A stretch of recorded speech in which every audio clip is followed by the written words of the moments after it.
Great, thank you. So I'd like to call to order tonight's special meeting on Wednesday, January 11th at 6 o'clock. A special meeting of the Larkspur City Council, primarily a workshop to discuss rental policy. Could we please get a roll call, Allison?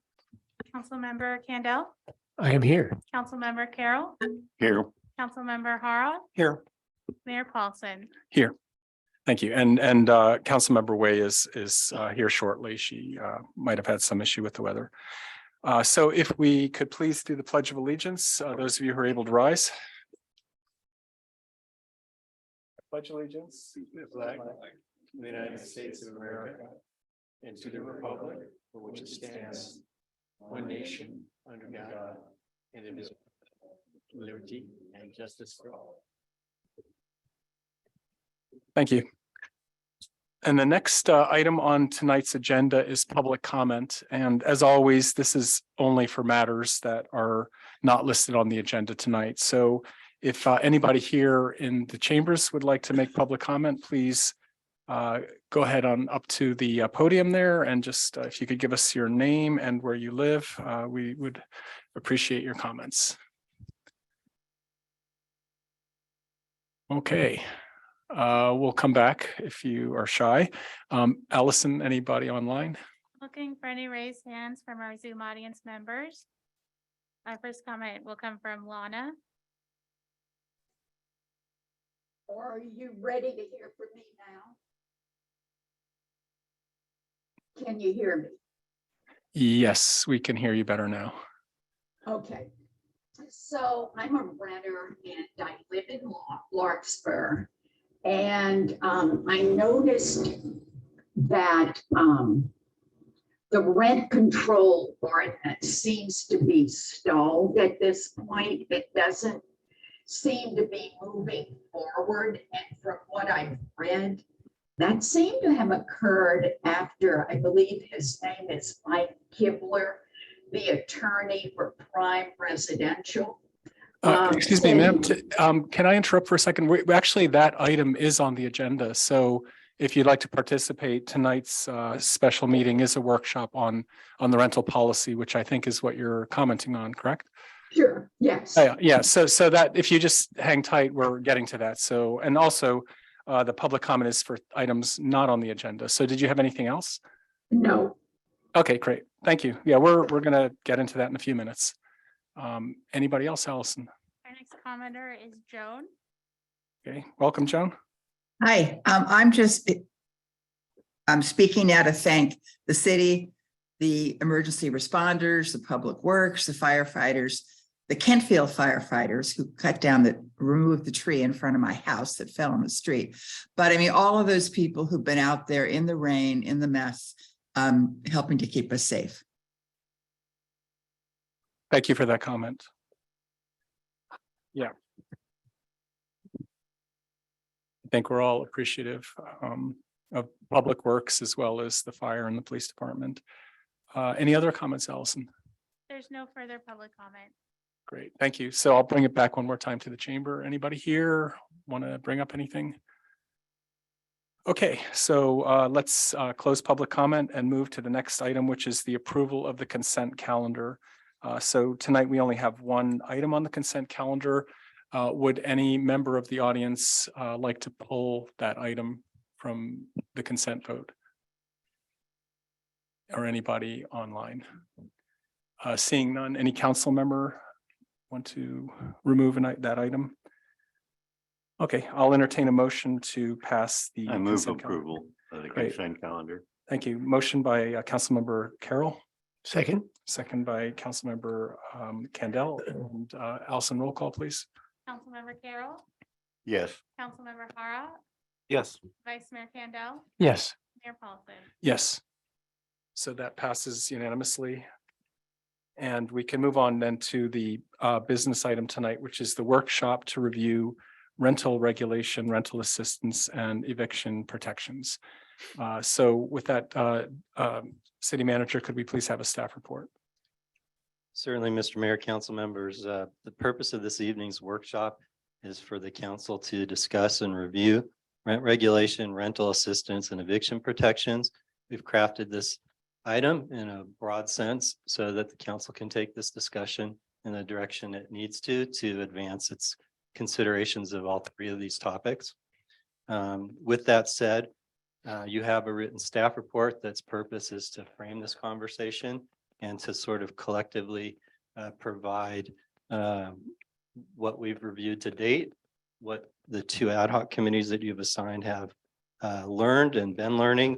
You actually have some recommendations in this staff report that may be useful for you to advance your conversation. And I'm just going to go over some of that briefly. But I know you and the public are much more interested in talking to each other than listening to me. So rent regulation's been a dominant topic in this arena for the better part of 2022, particularly the second half. And within that topic, we've been focusing on two types of rent regulation that we're broadly calling rent stabilization and rent dispute resolution. There's a lot of different names out there. A lot of cities use a lot of different terminology. That's what we've been using. Those are two of the more common terms that are out there.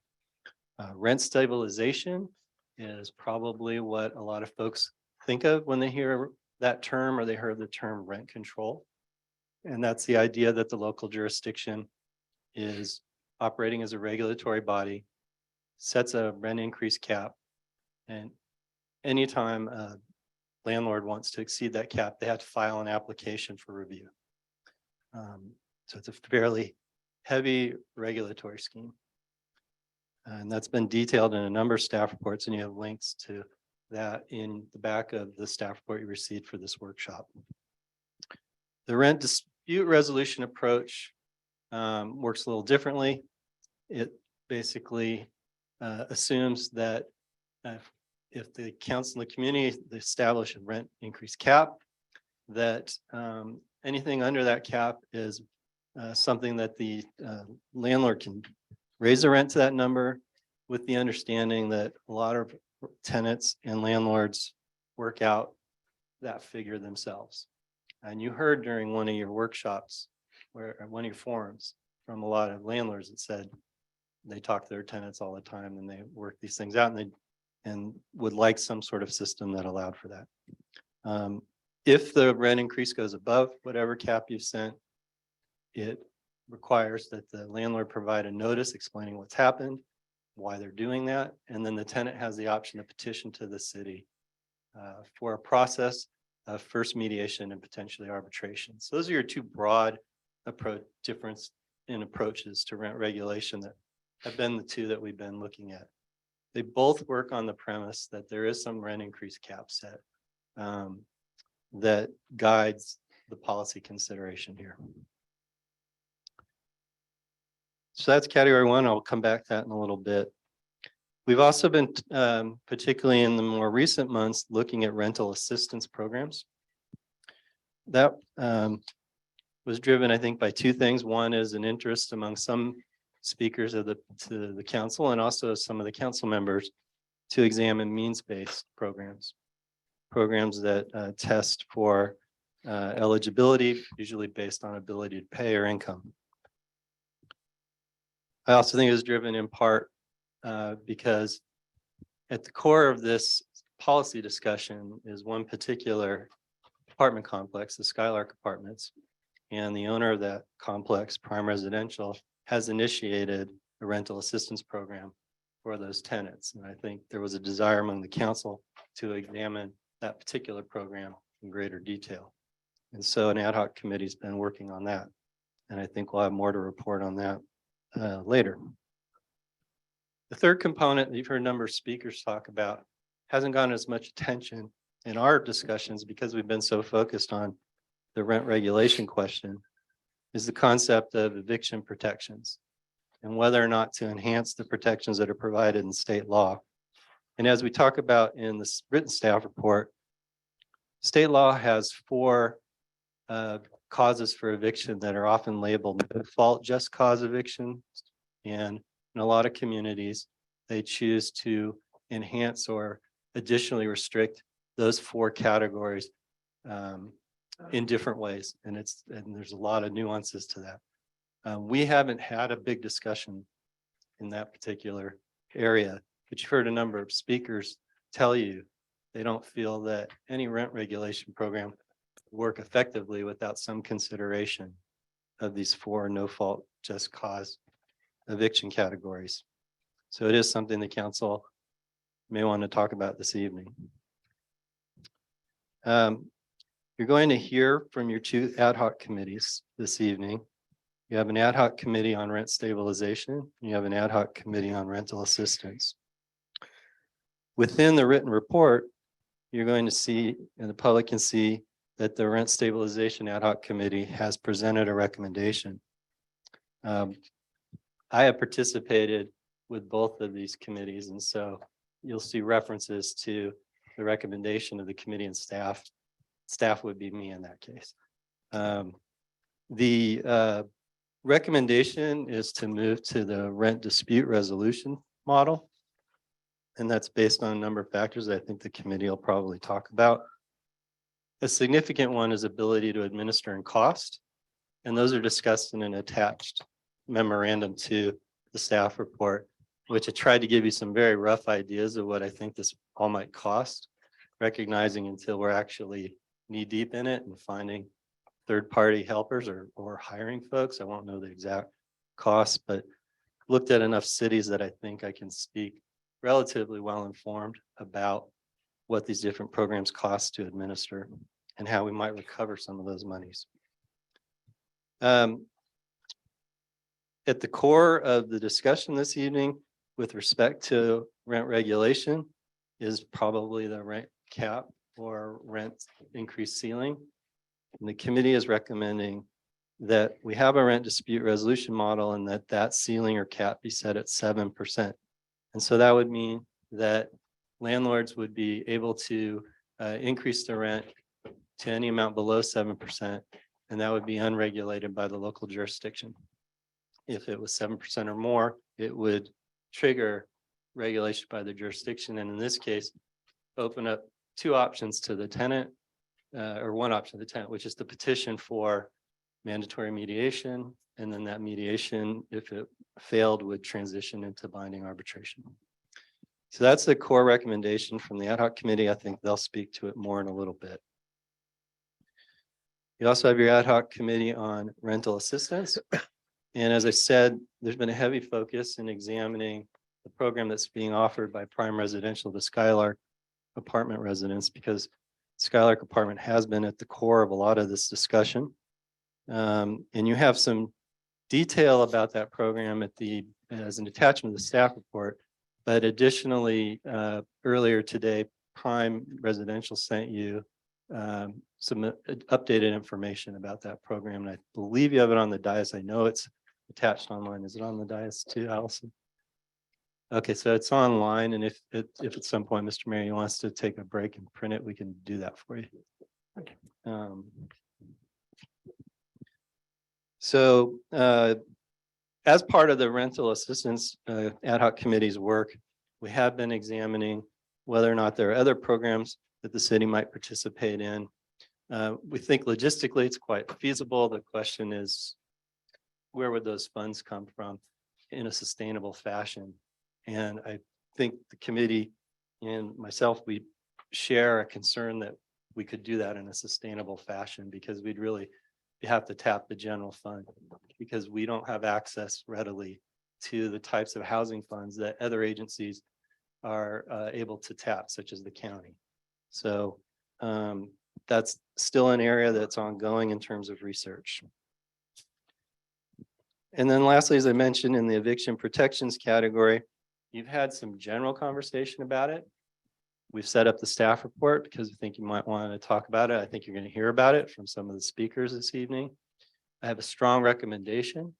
That recommendation is based on my general experience and then my observation of a jurisdiction that's in general proximity to Larkspur that's gone through this recently, which is the focus of the public, the focus of the policy discussion is understandably about rent regulation and about that rent increase cap. That's where everybody's head goes. It's where this conversation goes.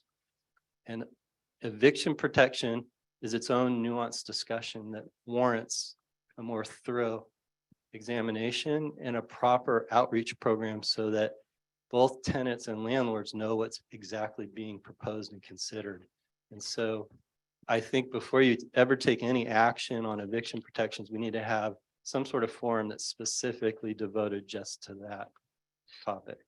And that is a recommendation that I would strongly encourage you to do.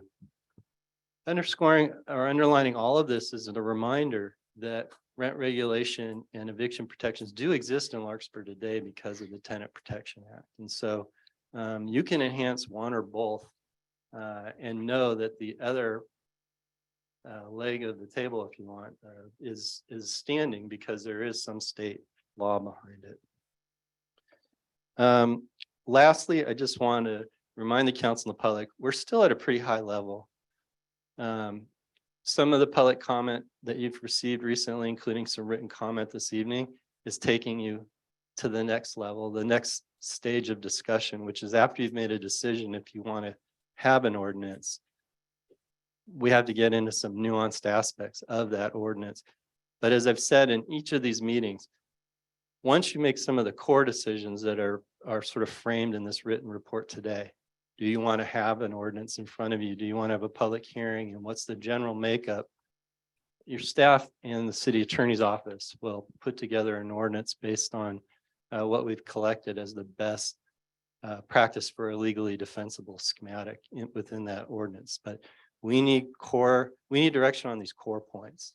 And so this evening, your primary question I would like out of this workshop is, there's more research to be done, Mr. City Manager. Here's what we want you to do. Or we're ready for you to frame an ordinance and here's what the ordinance should look like. Or wherever this conversation takes us this evening. But I've also provided in italics some potential discussion points for you throughout the written staff report and encourage you to use those as guideposts if you need to this evening to get yourself to some resolution this evening. With that, Mr. Mayor, I hope that provided enough overview for you to begin your workshop, your conversation. My recommendation would be of 2 ad hoc committees and perhaps inviting each one to make a more detailed report out than what's in the written report. Is probably an appropriate thing to do now. And at some point, I'm sure you'll want to engage the public. Great. Thank you, City Manager. That was, I appreciate the staff report, and I wanted to lay out where I thought we could go tonight. So just a few generalities. Tonight is a workshop. It's not a public hearing. So we've been talking about rent stabilization. You know, we recently started talking about rental assistance, you know, for many, many months now. And I think tonight we're trying to strike the balance between, you know, taking a quick action right away and just continuing to talk with no action. So what we want to do tonight is really see that everybody here is understanding where, you know, the information we've gathered and the policy that we're contemplating. But I don't expect we're going to make any binding decisions tonight. That being said, I'll follow the city manager's advice, and the order of things is let the first ad hoc committee on rent stabilization report out, which will be really brief. I think the staff report summarizes it, but it might be nice to hear the highlights again. And then ask Councilmember Way and Candell to, you know, let us know what they've come up with on the rental assistance side, and then do a little bit of Q&A. And first, I want to welcome Councilmember My Way. apologies. I think we all don't need an apology. We know what's going on outside. So there's probably a big tree somewhere in the middle of the road. And also to welcome Councilmember Carroll. And I feel like as much as we've gone over these issues and we've heard public comment that's sometimes repetitive, it is a new year. We do have a new council. And I think we're getting more information both by our neighboring jurisdictions and what's going on in the economy and so forth. So I think this is a really worthwhile time for us to really revisit and to try to move this along now towards some sort of finality, some sort of decision. So again, with that, we'll do a report out on the rent stabilization ad hoc. We'll let the rental assistance ad hoc report out. do some Q&A here just among the council members. And then really importantly, we want to hear from you. So we'll open up for public comment and we'll do that as long as we need.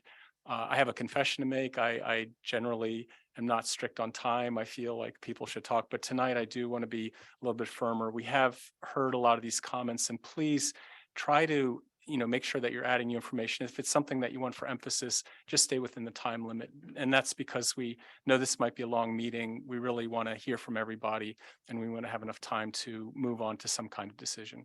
And then with that, we'll come back to the council and, see if we can have some action tonight. And the time limit, I think, is normally 3 minutes. I think we'll just have to see if it seems like there's a lot of comments, we may restrict that to 2 minutes, just so we get through everybody's comments. Okay, so with that, Councilmember Haroff, did you want to report out? Well, you and I are both on the ad hoc committee on the rent stabilization side. I can speak very briefly, but I invite you to add your thoughts as well. This is kind of where we got started in this conversation, which was a focus on rent stabilization, which many people also refer to as rent control. Although I think rent stabilization is a more accurate description for what we're talking about. And we've given a lot of thought to this. We've met with folks throughout the community representing a diverse set of interests and views. We've taken advantage of staff's good work in researching what other communities have done on this issue. And I think we've kind of settled on what we think is a good approach to take, recognizing that the purpose of this workshop is to get the community's advice about where they would like us to go if we are going to pursue rent stabilization. But I think the staff report pretty accurately describes the options that have been on the table for us as an ad hoc committee, and pretty accurately describes where we've kind of narrowed down the issues. The one is the basic mechanism of having a cap beyond which rents could not be increased, although subject to a dispute resolution process that is the second half of that. And as I said, the dispute resolution process is an important component of it. It's not going to work, I don't think, without that. The suggestion has been made, which I endorse, that we adopt an approach to dispute resolution with that kind of two-staged mechanism that our city manager described, with an opportunity to tee up disputes and attempt a resolution preliminarily through a non-binding mediation process. And if that fails, then the disputants would be subject to a binding arbitration with all the formalities that go along with that, and put the issue to rest. But I think that's pretty much where we have come out on the cap. Various folks have suggested different ways of going at that. And the thing that I keep wrestling with is making sure that what we do in terms of a cap is both understandable, simple, and transparent. That kind of drives me, or has driven me, to want to endorse a very specific cap of a specific number. It has been suggested and adopted by some other jurisdictions that there might be a consumer price index component to the cap. My own personal preference, and this is not necessarily a reflection of our determination by the ad hoc committee, but my personal preference would be to pick a number and not to have it subject to the vagaries of our larger economy. But that's a conversation that we can have here tonight as part of this workshop.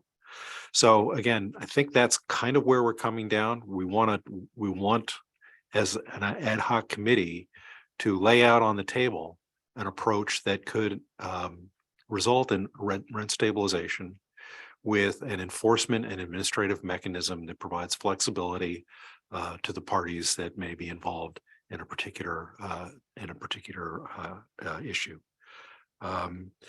I think if we were to proceed with that approach, after we get the feedback that we're looking for in this workshop from the community.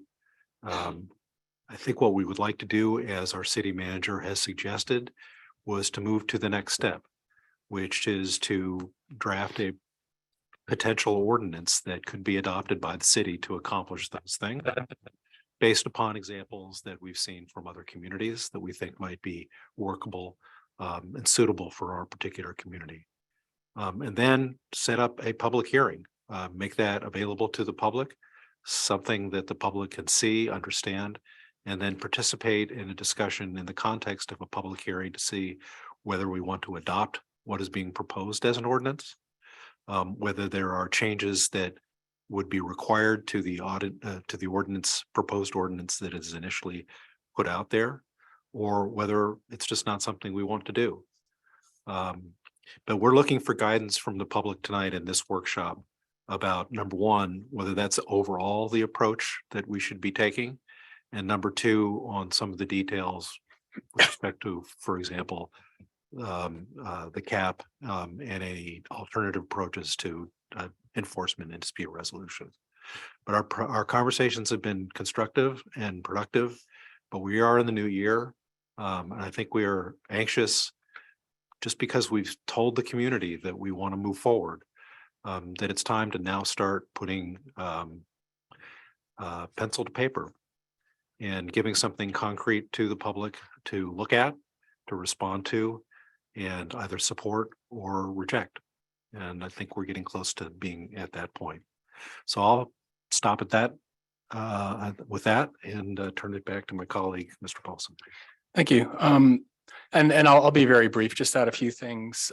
So I think Councilmember Harif, summarized, and most of you have heard a lot of this already. I just wanted to sort of frame out again, one thing that might be helpful is because there are so many issues and there's not only complexity, there's emotion, and it gets hard sometimes to think through public policy. So one approach is to try to really articulate something like a decision tree. Like, as we walk down this, what are the different decisions we're making? So, the first thing is we do have, some form of rent stabilization and just cause, eviction protections in AB 1482. We all know that, but that sometimes seems to be dropped from the conversation.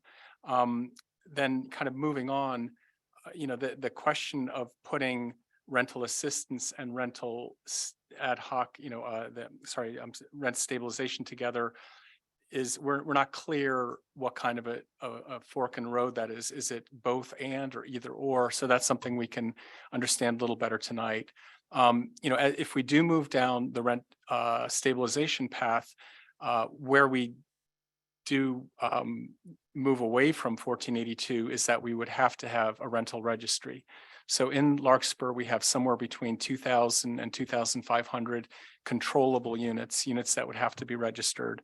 And, there isn't a sort of a way around that. You either do rent stabilization, have that, or you don't.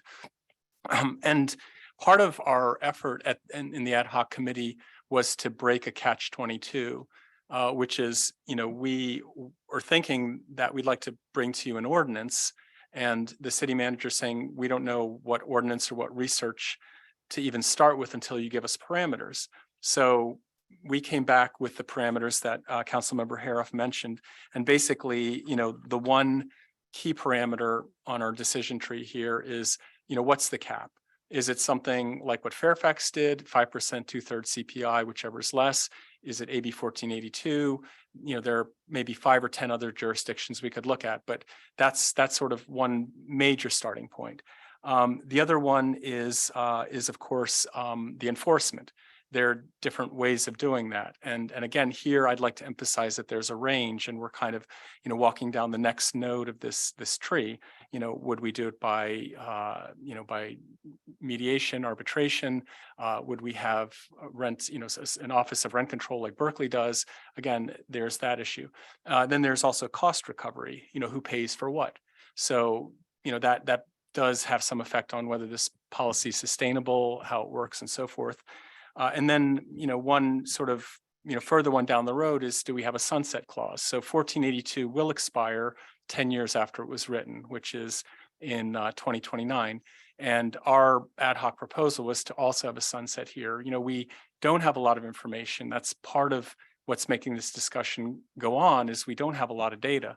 And if we start something and we find it's great, so be it. If not, it's nice to know that it has a sunset. So those are the parameters we worked with. You know, with that, I think that this is a public workshop to help us tweak those parameters, something we could give to the city manager. Our intention is to look at the possibility of an ordinance that would really benefit the community, that would be in the best interests of both the property owners and the people who are facing high rents and displacement. And with that, Councilmember Way or Canto? Ask questions about your. Yeah, if you want to break it down, we thought we'd do both, but I'm happy to entertain if that makes it easier. Yeah, entertain questions now. I'd like to elaborate, have Subcommittee A elaborate on what's on page 5 of the staff report, which is really to frame what is the question and what is the problem we are trying to, what is the problem that requires a solution? And particularly, I'm interested in sort of that conversation, that discussion about what is displacement. Because as it says in paragraph 3 of that rent stabilization analysis, is that framed in this light, the concern becomes whether the community faces the displacement of significant numbers of its residents. And then the second paragraph is that it really has not been able to determine or show that we're facing displacement. So I'm wondering how we move from identifying a problem, finding that there might not be a displacement problem, but moving ahead anyway.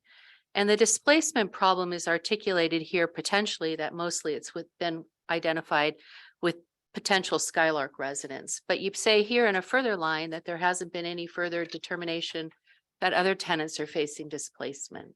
So can we sort of digest what displacement actually means? Sure. Okay, city manager, if you want to start.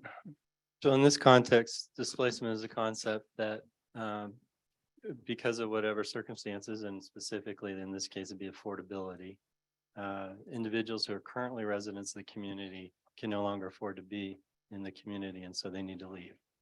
And so the average, from what I understand, the average Bay Area displacement annually is about 80 to 85%.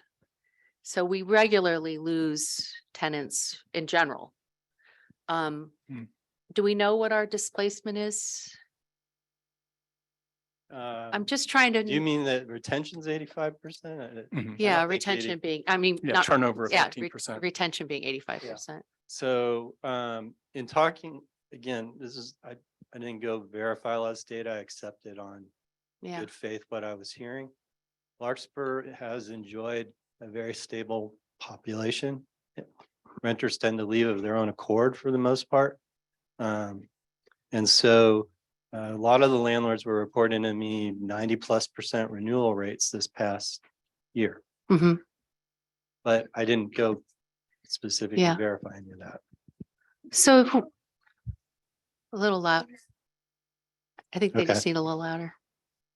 So if we are to take that argument about retention, and if we are to really determine that retention is higher, let's say, than the Bay Area average, but we know where there will be tenants who will leave at their own accord, or because perhaps they find other job opportunities, or they are priced out. But our retention rate remains within the Bay Area average or even better. Would that sway a decision about whether we are actually facing a crisis? Yeah, I mean, I could, do you have more to say? Well, I was only going to comment in looking out over the communities that have adopted rent regulation over the last several years. There sort of was a stall in the adoption during COVID with all the other types of statewide programs that were going on. But yet a number of cities adopt in like 2019 era. And then you have had several adopt rent regulation recently. Mhm. I think they all faced a fairly similar challenge, which is that there isn't quantitative demonstration of displacement. And so it seems pretty consistent when I've read their staff reports that they're facing the same challenge you are. which is whether you're going to accept the submission of the public that they are on the verge of displacement, because you can't actually quantify the situation. But I understand the conundrum you're facing. It's not actually there in a quantitative form for you to digest. Right. No, I mean, that's where since the workshop has a little bit more of an open discussion, that's kind of where I'm trying to sift through the data, is that a lot of our public comment that we've had in the last 6 months have really has been not isolated, but has been very directed at a particular apartment complex. And I haven't seen the breadth of discussion from other tenants within the community. And today's your memo came out that there's 56 property owners, not 56, I didn't bring it. I was a little delayed in my arriving here, but it was how many different property owners we have in Larkspur that have 20 units or less, and it's close to 60. And we haven't heard from many of those tenants, which is what I'm trying to sift through, where we're hearing the concern. Yeah, and I just briefly, I think I appreciate the point that we start at the beginning. You know, what is the problem? What is the problem? What is the problem we're trying to solve? And, I'll just make 3 very brief comments. I think, as the city manager was alluding to, for me, the fundamental struggle from the beginning of this is that there isn't a lot of data. And it's sometimes hard to know, these quantitative definitions, but I do think that there's self-eviction and that there's pending eviction. So I think the concerns, what I gathered from all the public comment, whether it came from Skylark or anywhere else, was that, there's an affordability threshold that we've reached, especially with spiking inflation. And that's prompted this discussion. I think people are here, there is a problem. I don't think that anyone wants to deny that. I think Councilmember Way's question is, how do we see this citywide? Is this a Skylark specific problem? Is it broader? And, I did reach out to the people doing the petition, and I have the numbers here as well, that, many of the petitioners for, the DSA specific proposal were from Skylark, but many were not. I would say something like 1/3. So there does seem to be, quite a lot of interest. But anyway, I'll let Councilmember Harris or anyone else. And I really quickly, because I want to make sure for the benefit of the public, Council Member Ways making reference to, I had a couple of council members ask for some information about the number of landlords that might be affected by an ordinance. And then I'd provided some other context to the council. So for the benefit of the public, based on our review of all of the assessor records and our other records that we have in the city, and we made some assumptions about some DBAs, some doing business as apartment complexes that we think are all actually run by the same entity. So we think there are 59 landlords potentially affected by this ordinance. I want to remind the council and the public, approximately 16 to 18% of your renter population live in affordable complexes that are not part of this discussion. It's a pretty high number. It's like 400 and something units within the city. So that's not part of that equation at all. So then of that 59, what Councilmember Way was alluding to, we have 3 big property owners, the 3 big landlords that have a significant number of units that would be affected. And then after you subtract for those and you look for the landlords that have 30 units or less, you're looking at 56 landlords. And then when you ask how many have 10 units or less, 42 of our 56 landlords have 10 units or less. And I think that's relevant to anyone who was able to attend the landlord forum, because I think you heard from a lot, or you didn't hear from a lot, you heard consistently from the landlords that fall into that last category, that they don't believe this is necessary for them and for their relationships with their tenants. Great. I think Councilmember Harris and then Councilmember Carroll had some comments. Yes, and I think this is a healthy way to start this conversation. Is there a problem? And the challenge that we have in saying what the problem is or is not, because of the lack of data that we have available to us, quantitative data that we have available to us, although we do have a richer data set if we're talking about qualitative input. I think it's also important to emphasize the diversity of the populations that we're talking about. And I think our city manager just highlighted that a little bit. When we're looking at, the number of landlords, we have a lot of landlords who have relatively few numbers of units that they have in their properties. We do have 3 landlords that have a large number of units that are within their properties. So if we focus on the number of landlords, then I think we're not really capturing the entire picture. We need to focus on, I believe, the number of renters that will potentially be impacted by whatever action that we may take here. So it's kind of a mix. It's the landlord community, but it's also the renter community. And we have to be respectful of the interests of both.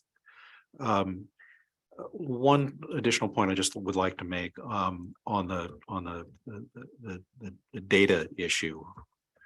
One of the things that I certainly heard is we started this discussion with this community was not so much that folks in the renter community were taking the view that in the present year, at the present time, they may or may not be subject to the risk of either eviction or voluntary or otherwise because of a one-time rent increase. One of the things that I heard loud and clear from the input that we received previously from the public is the concern was not just on what's happening today, it's happening this year with whatever rental increase individual renters may face, but it's the cumulative effect of rent increases from year to year to year to year. And I heard many times when we previously had discussions about this with this community, that was really one of the main concerns that folks had. If you look at the way the state control system is set up, it's a cap of 10%. Many renters, I think we heard, express the view that if they were dealing with that in 1 year, they might be able to swing it. But if they were confronted with the prospect of facing that this year and next year and the year after that and the year after that, then at some point they're going to break. And I don't know when that point is. It's going to be a different point for individuals that are facing that challenge. But it is a general challenge. And I think one of the things that we need to be mindful of as we have this discussion about a rent control or rent stabilization ordinance within our community is that cumulative effect of year-on-year rental increases.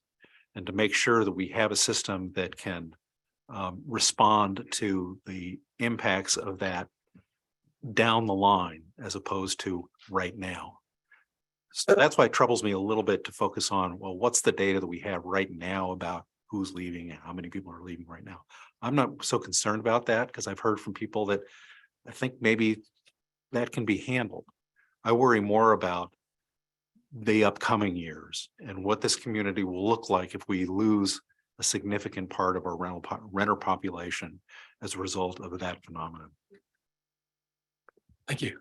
Councilmember Carroll. Just to sort of carry on your thought, the other Kevin's thought. We won't say which is the better.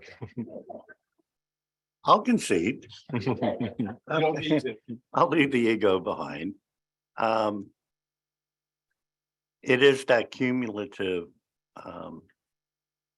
effect. In all of the discussions, it's kind of amazed me because the property owners and the property are never going away. The property has always been here, even before any of us were or previous generations, and it's going to outlast all of us no matter what we do or don't do on climate change. But the tenants, once they're gone, they're gone. And I don't want to be in a position 4 years from now to say we didn't do enough And so these people's lives were crushed. And they were forced out of our community economically because you can't remedy the situation at that point.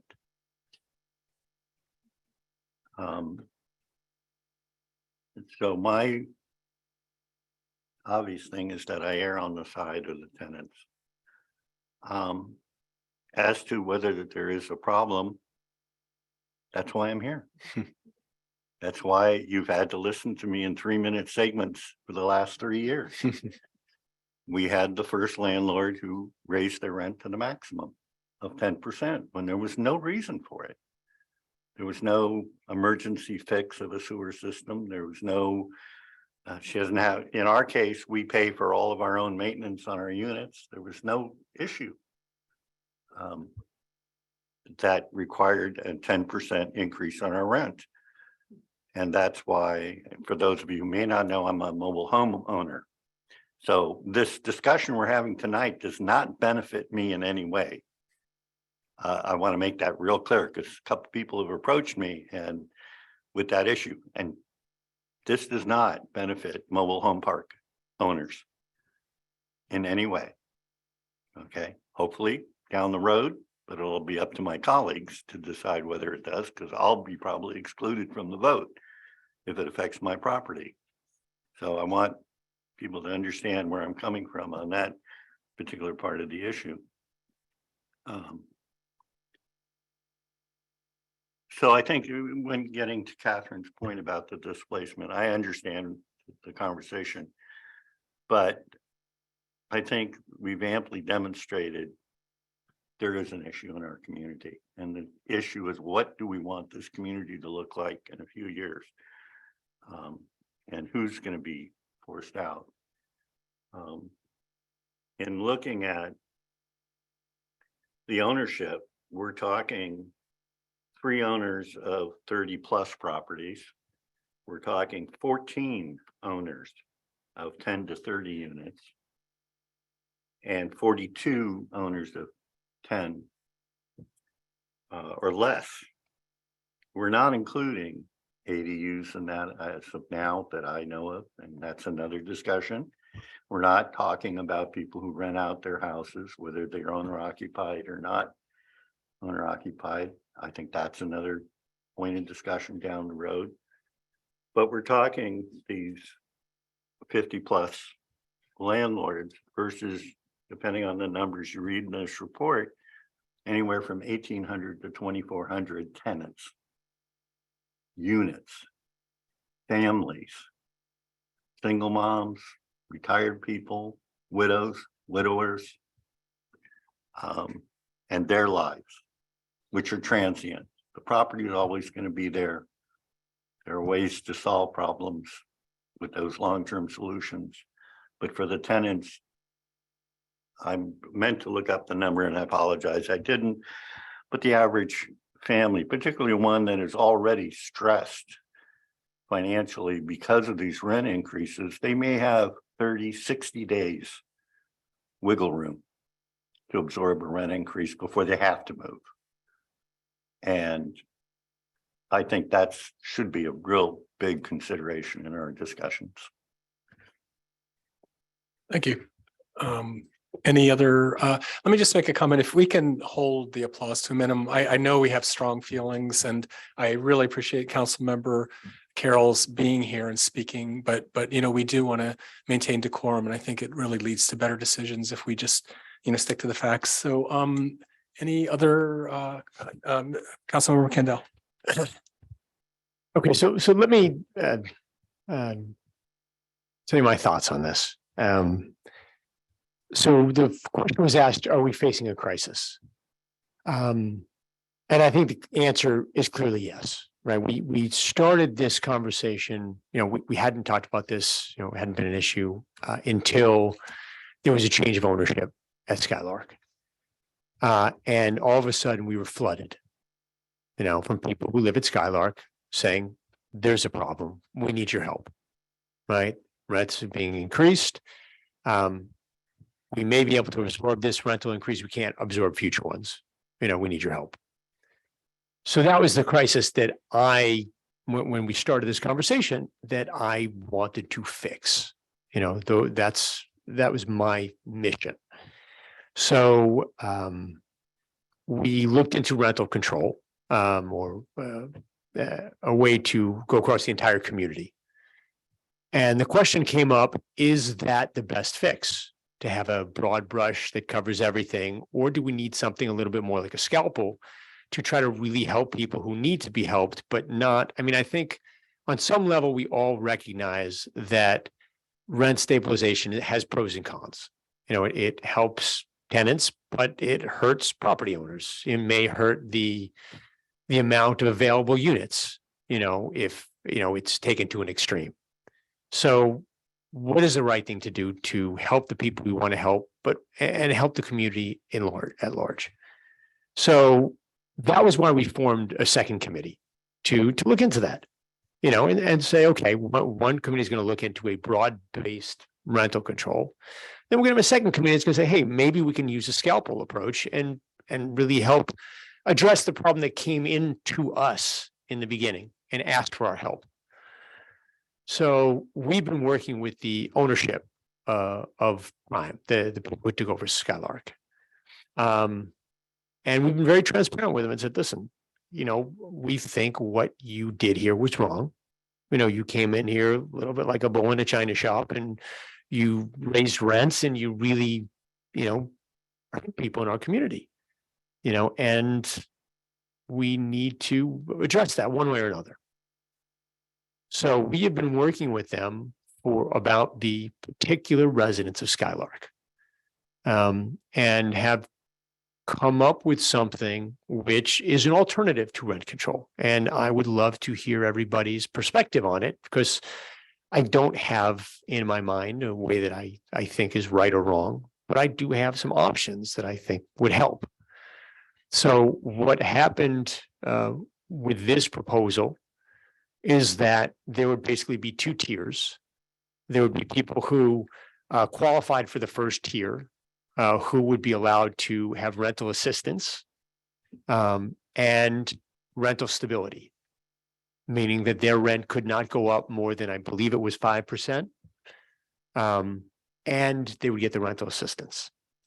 Then there was a second tier, which was the Bay Area median income, which is a pretty high number. You know, it's probably you make $166,000 a year, something like that. If you make $166,000 a year, or for a family of four or less, you would qualify for that just rental stability. Your rent couldn't be increased by more than 5%. That would be put into your lease. So, and there are people in Skylark, I think probably 39% of the people in Skylark qualify below that level, and 61% are above that level that make higher than the Bay Area median. And the question is, who are we really trying to help?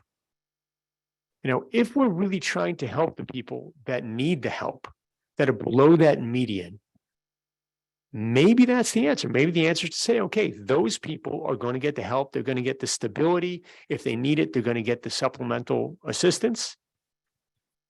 But it doesn't help people making more than that median income of $166,000 for a family of four. So that was where we landed on Committee B. And I'm very curious, because I don't know, you know, the people here tonight, the people online, are the majority of the people from the Skylark.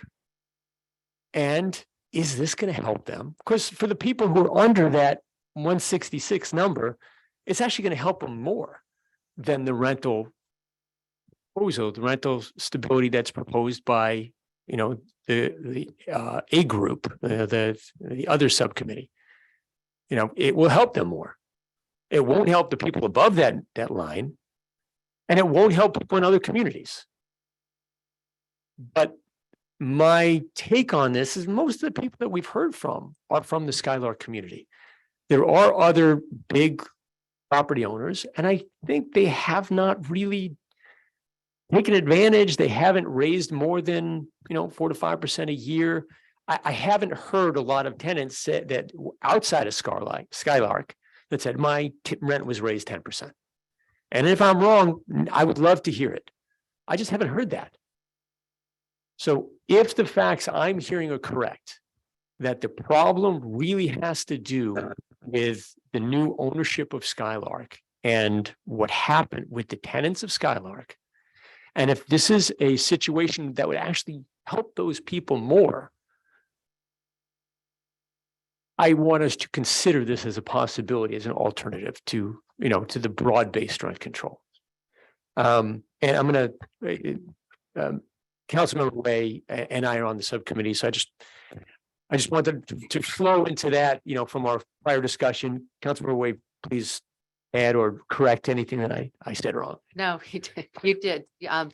We wrote a memo and I apologize that it was only finalized at 5 o'clock. So it will be on the public record, and here's for Allison to take, and I'll hand out to my colleagues now. There are a few copies there, but we haven't, we worked on it so late in the afternoon that it didn't make it into the packet until earlier. But in lieu of what Councilmember Candell said, or Vice Mayor Candell said, I'd just like to read it so that we can all sort of see what more refined of what was brought up. So Subcommittee B was asked to really look at rent stabilization, particularly working with the prime residential management company, because most of the comments we have heard in written form and at our meetings have come from Skylark tenants. So we started there. So over the last months, Vice Mayor Candell and I have met with management from Skylark and Prime residential 4 times. And during these conversations, we work with Prime to encourage a robust and expansive outreach process, to engage with all the tenants on ways to assist them with rent as the property transition from long-term ownership to the new ownership model. We were interested to see if Prime would demonstrate efforts to find an equitable solution to the issues of uncertainty for long-term residents, and also address in part the right of their investors for a fair rate of return. Because that's what we're coming down to, is what is fairness for everyone. We asked both of us, and we met together with the city manager with samples of written and email course communications with tenants, anonymous financial data on current rents. We asked for average reported incomes and tenant retention strategies. These were all shared with us, and personally identifiable material was redacted. So we didn't know any personal information and what tenant resided where, or whatever their income was. That was all redacted. And then the outcome of this discussion, I think, is important in how we decide whether we're going to move forward. By the end of September, 94% of Skylark tenants had received rental increases, and they chose to stay. An average retention rate for the Bay Area is 75 to 80%. Prime publicly publicized their rental assistance options sent to tenants via email, public bulletin boards, and notices, door notices, including a Skylark tenant FAQ, a Skylark tenant letter, a Skylark tenant letter number 2, and a Skylark tenant introduction letter. I wanted to see these because I heard many public comments saying that many residents had no notification. So I asked to make sure that they were clear in what the notification that had been received. October 19th, by this point, Skylark Management Company had approved rental assistance applications for 21 residents with an average discount of $370 a month. They use a third-party accounting firm to look at financials. And this was another thing we asked, was that tenants would feel comfortable bringing up their personal financial information, not directly to Prime Residential, since they had been long-term tenants and had provided that information previously, but to a third-party payer or third party that looked at that. And that was important for us for confidentiality. November 18th, Skylark decided to increase their housing fund. So they added 26 new apartments were added to the assistance fund with an average of $377 a month discount, which led to 6% of the property tenants participating. And they had a capacity of up to 58 tenant households to participate. Thanksgiving week, they did an additional outreach to tenants, leading to the further expansion of the assistance program. Prime Residential reached out to us mid-December asking for another meeting. And unfortunately, because of my personal circumstances, we were unable to meet with them. But they were wanting to engage in an even more robust outreach. So December 27th, they went ahead with it and they expanded their rental assistance program and they got 34 new inquiries. And at the time that I wrote this memo, they had 5 new applications in the works. The median income threshold expanded in this second phase to $166,000, as Vice Mayor Candell said, for a family of 4. They capped the rent at 5% increase with a formal addendum to the tenant's lease. They proposed a 5% rent cap increase for current residents who have income 100% of median family income at the time that Prime purchases a property. And they estimate that's 177 households or 39% of the Skylark property. The estimates that the other 61% of the Skylark tenants have incomes above the median family income for Marin County, which is 166,000 under this category. So when we met with Prime residential management representatives just Tuesday, they said, and we asked for continuing dialogue with them. They said, reaching forward, they are planning to modify existing 26 agreements that they have to use 5% rather than the CPI for further increases. And if there's questions about this, I know we have some attendees here tonight who might be able to answer that. This should create more certainty for the group that is currently enrolled and minimize confusion that can arise from 2 different approaches. They're leaving the extended rental assistance program open now for current Skylark tenants until February 28th. So they agreed to keep the program open for an additional 2 months and agreed to meet with Subcommittee B in April to further report back on how this rental assistance program is working for Skylark. So I think the conclusion that Vice Mayor Candell and I reached was that we felt confident that Prime Residential was actively listening to concerns for tenant protection and had implemented a rental assistance program that we actually had encouraged with markers along the way that they meet or exceeded those expectations that we had in our negotiations with them. I think this exhibits a model of what we could potentially do for other tenant organizations or management companies that are facing tenants with circumstances. I think what in the 9 years I've been sitting in this role, this is the first time this has come up, and it's also the confluence of really dramatic time as far as our national recession / inflationary period. It's also a time when we have post-COVID changes to what our rental arrangements are for many people. And I think it's also an indication of a long-term residential property held by a family that has transitioned to a more corporate model. And we need to come up with, in my feeling, ways in which we can strategically and surgically deal with these issues to particular residential developments that face these challenges. So all of that is here in this memo. It will be available online so you can see that data.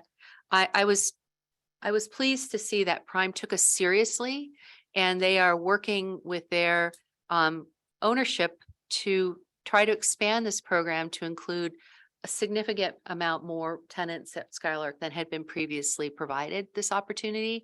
And it is open until February 28th. If there are more tenants who are interested, I encourage you to do that.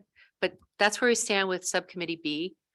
We were directed to really look at what the problem is, and the problem that seems to have come to us directly was the concerns from the Skylark tenants. So I'm open to questions from my council members. Thank you, Councilmember Wei. Looks like Councilmember Harif had a question. First of all, I want to thank Scott and Catherine for undertaking this task. They got started on their work after Gabe and I got started on our work with respect to the rent stabilization side of things. And it put a lot of time and effort into it. And I think they should be congratulated for that effort. I certainly appreciate it and appreciate the nuances that to the problem that their efforts have brought to bear.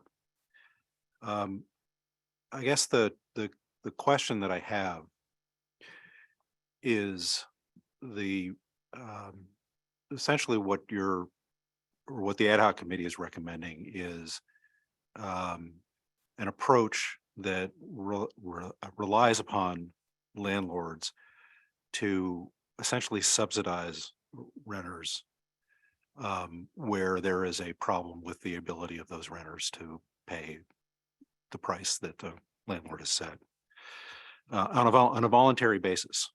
So they may be willing to enter into lease provisions or addenda to existing leases or whatever it is, but it's still based on contract. It's basically a private arrangement.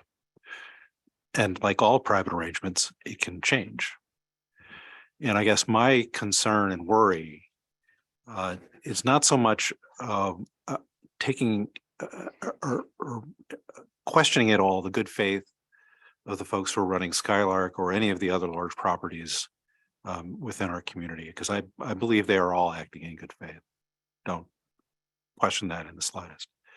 But I worry about the future. And I worry about circumstances changing. And I worry about the lack of a fallback if for whatever reason those arrangements no longer are working. But expectations have been created within the renter community that those subsidies will be available to them. And they're making life decisions based upon those expectations that affect themselves and their families. And if, which I would hope wouldn't happen, those expectations are not met through private arrangements, what do we do? One of the concerns that I think we've had in our discussions as part of the ad hoc committee on rent stabilization is we do want to make sure that we create fairness and equity for all participants in this conversation. But we also want to minimize the risk to the city. And I worry that if we have a situation where private arrangements don't succeed in the long term, there will be an expectation created in the community that the city will have to come in financially to make good on those failed expectations. That creates uncertainty about what the financial obligations of the city might be going forward into the future. I don't think the rent stabilization strategies that we've been discussing within our ad hoc committee create that risk, which is one of the reasons that I am attracted to it personally. I like ordinances. I like the rule of law. I also like contracts because I'm a lawyer and that's what we do. But I also know that contracts often are made to be broken. And when they are, people suffer adverse consequences that may not have been anticipated when the arrangements were set up in the first place. Not only to the participants to those arrangements, but also to third parties, in this case, including the city. So I'm wondering, as a question, what your ad hoc committee would envision to happen if, in fact, the private arrangements that you are endorsing now fail. Would the expectation be that the city would be a guarantor of those commitments? Or is there some other expectation that you've come up with? I think that's something you had mentioned. Yeah, I kind of anticipated that. All right, so first of all, I want to be clear. This arrangement is for people currently living in Skylark that qualify the 39% of the people who live there that make under the median for I think it's the Bay Area. For those people, it would be put into their lease, okay, and it would become part of the lease that they would be contractually bound by law to honor for as long as you are on that property. I want to be clear, if somebody leaves Skylark and a new person comes on, that property is going to go up to market value, whether we have rent control or not. Whenever there's a vacant unit, the owner can put it up to market value. It's not affected by rent control. Okay, this is particularly to protect the people who have come to us asking for help. Those are the people that are being helped, because that's the problem that we, or I, am trying to solve. The reason I like this better, and again, I don't have my mind made up, I'm just telling you where I'm standing right now, than the rent control suggestion that Subcommittee A has, is because I think, the Subcommittee A rent control, I believe, is at 7%, which, the state law, my understanding, is 5% plus CPI, and CPI is averages about 2%. So it's not, yes, will it protect tenants on crazy years when CPI is 5, 6, 8, 10%? Yeah, it will.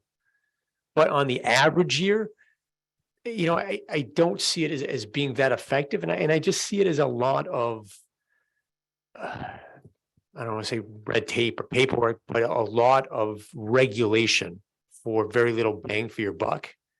Where, again, I'm just looking at it as solving the problem that was presented to me as I see it, which is how do we help the people in Skylark who had voiced, their concerns. So that is why, for me, I think the scalpel effect is more effective. And to answer your question, the fact that it's going to be contractually in the leases of everybody who it's designed to protect. And Catherine and I and the people at Prime have agreed we are going to get together in the beginning of April, if we decide to do this, and verify that it is contractually in the leases of everybody it's supposed to protect.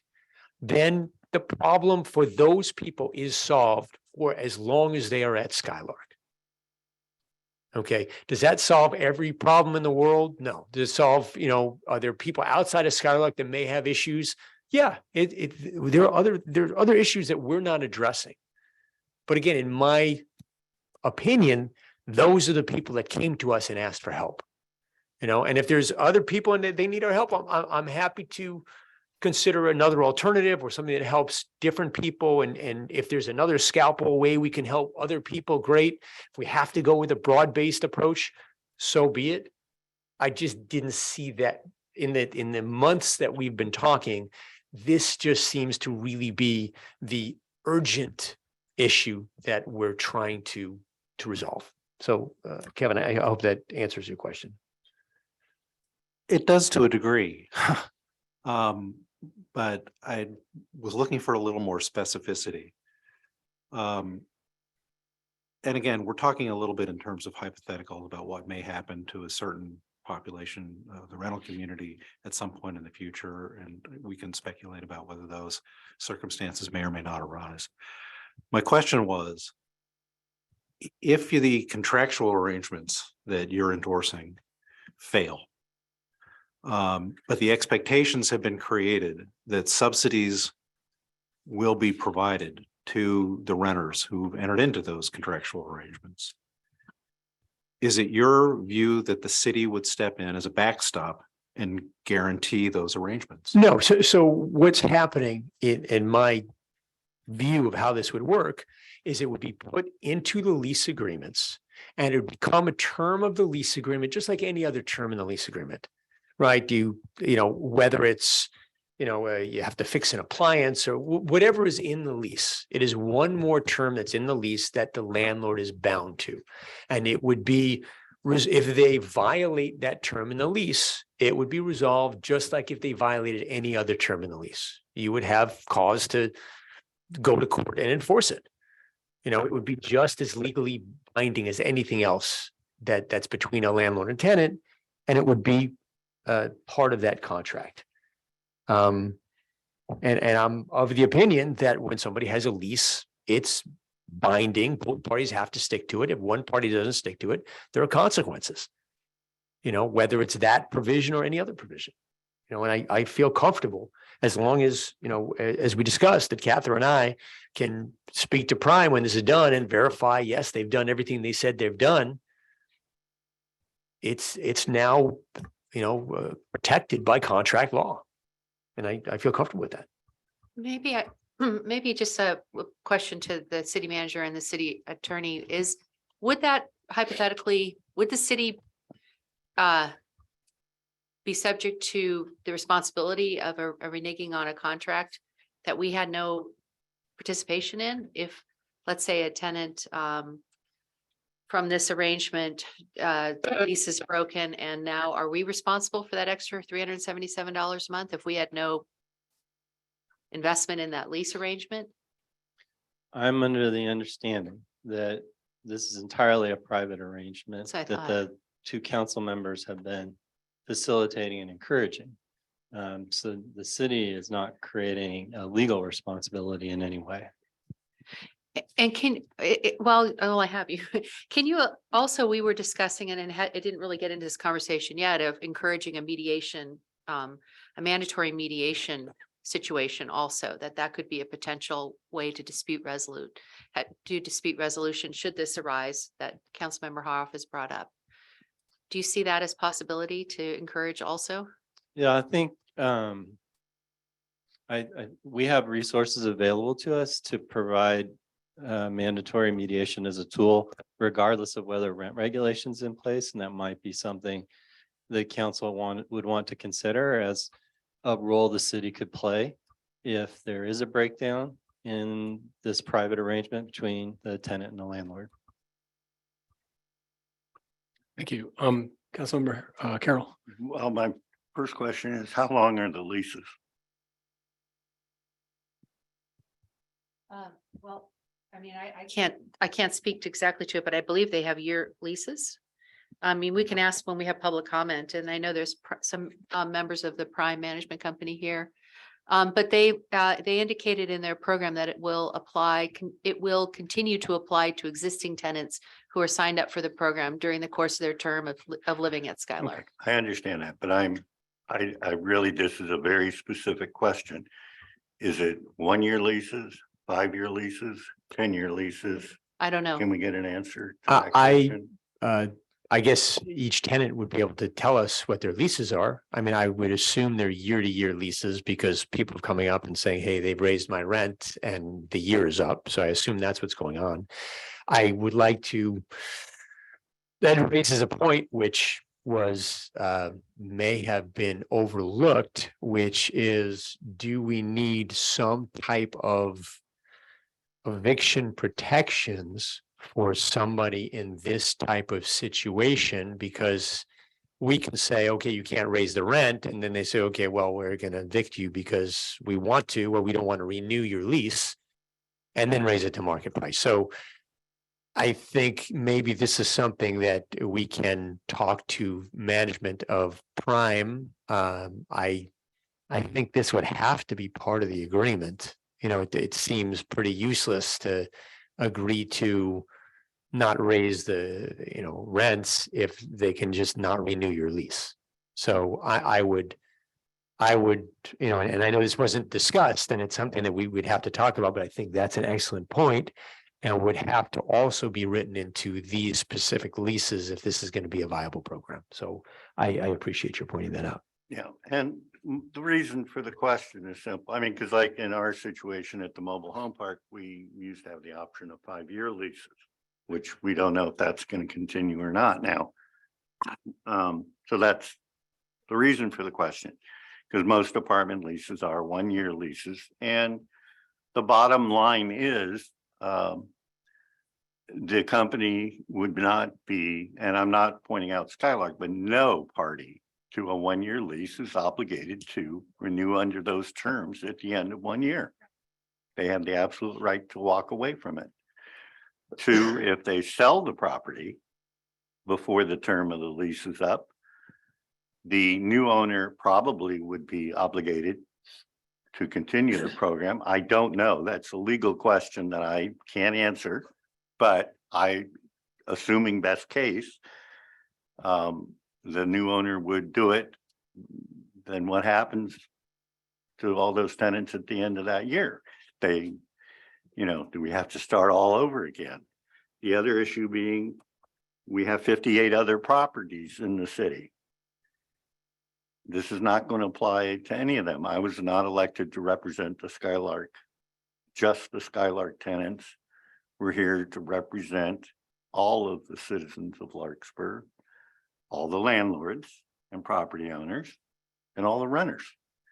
And I think singling out something like this, while admirable, I don't think it'll make the problem go away. As Committee A says in their report, the committee heard from enough tenants of other properties to believe this concern, the need for rent stabilization, exists elsewhere in the community. And there's no way anyone can guarantee us which of those 58 properties might be sold in the next year that might have new owners that are corporations or real estate investment trusts who are going to do what they are obligated to do for their shareholders, which is maximize profits. And that's really kind of one of the core questions. Are we here to support property owners maximizing their profits, or are we here to protect all of the citizens of the city of Larkspur? Thank you. Any other questions so I think you guys reported out then on Committee B, and we've had a couple questions. I'm very eager to get to the public, so we will come back to council. So at this point, let's open it up to public comments, and we'll start in the chamber. I think we'll start with a 2-minute time limit, and if we'll start with a 3-minute time limit. If there's a lot of comment, we'll reduce it to 2 after 5 people or so, if we see a long line of 10 or 20 people. So let's start. And yeah, I think I need to turn this thing on. Yeah, well, I'm going to use my phone. Okay, so anybody who would like to speak, please. Actually, we should do this because it gives a warning system. Allison, could you help me out on this?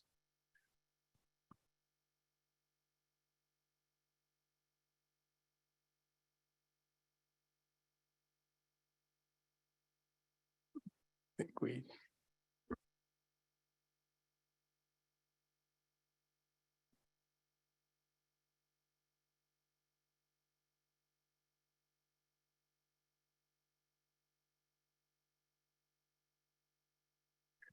Okay, we have overcome our technical challenges here. So first speaker, please. Just come on up to the mic.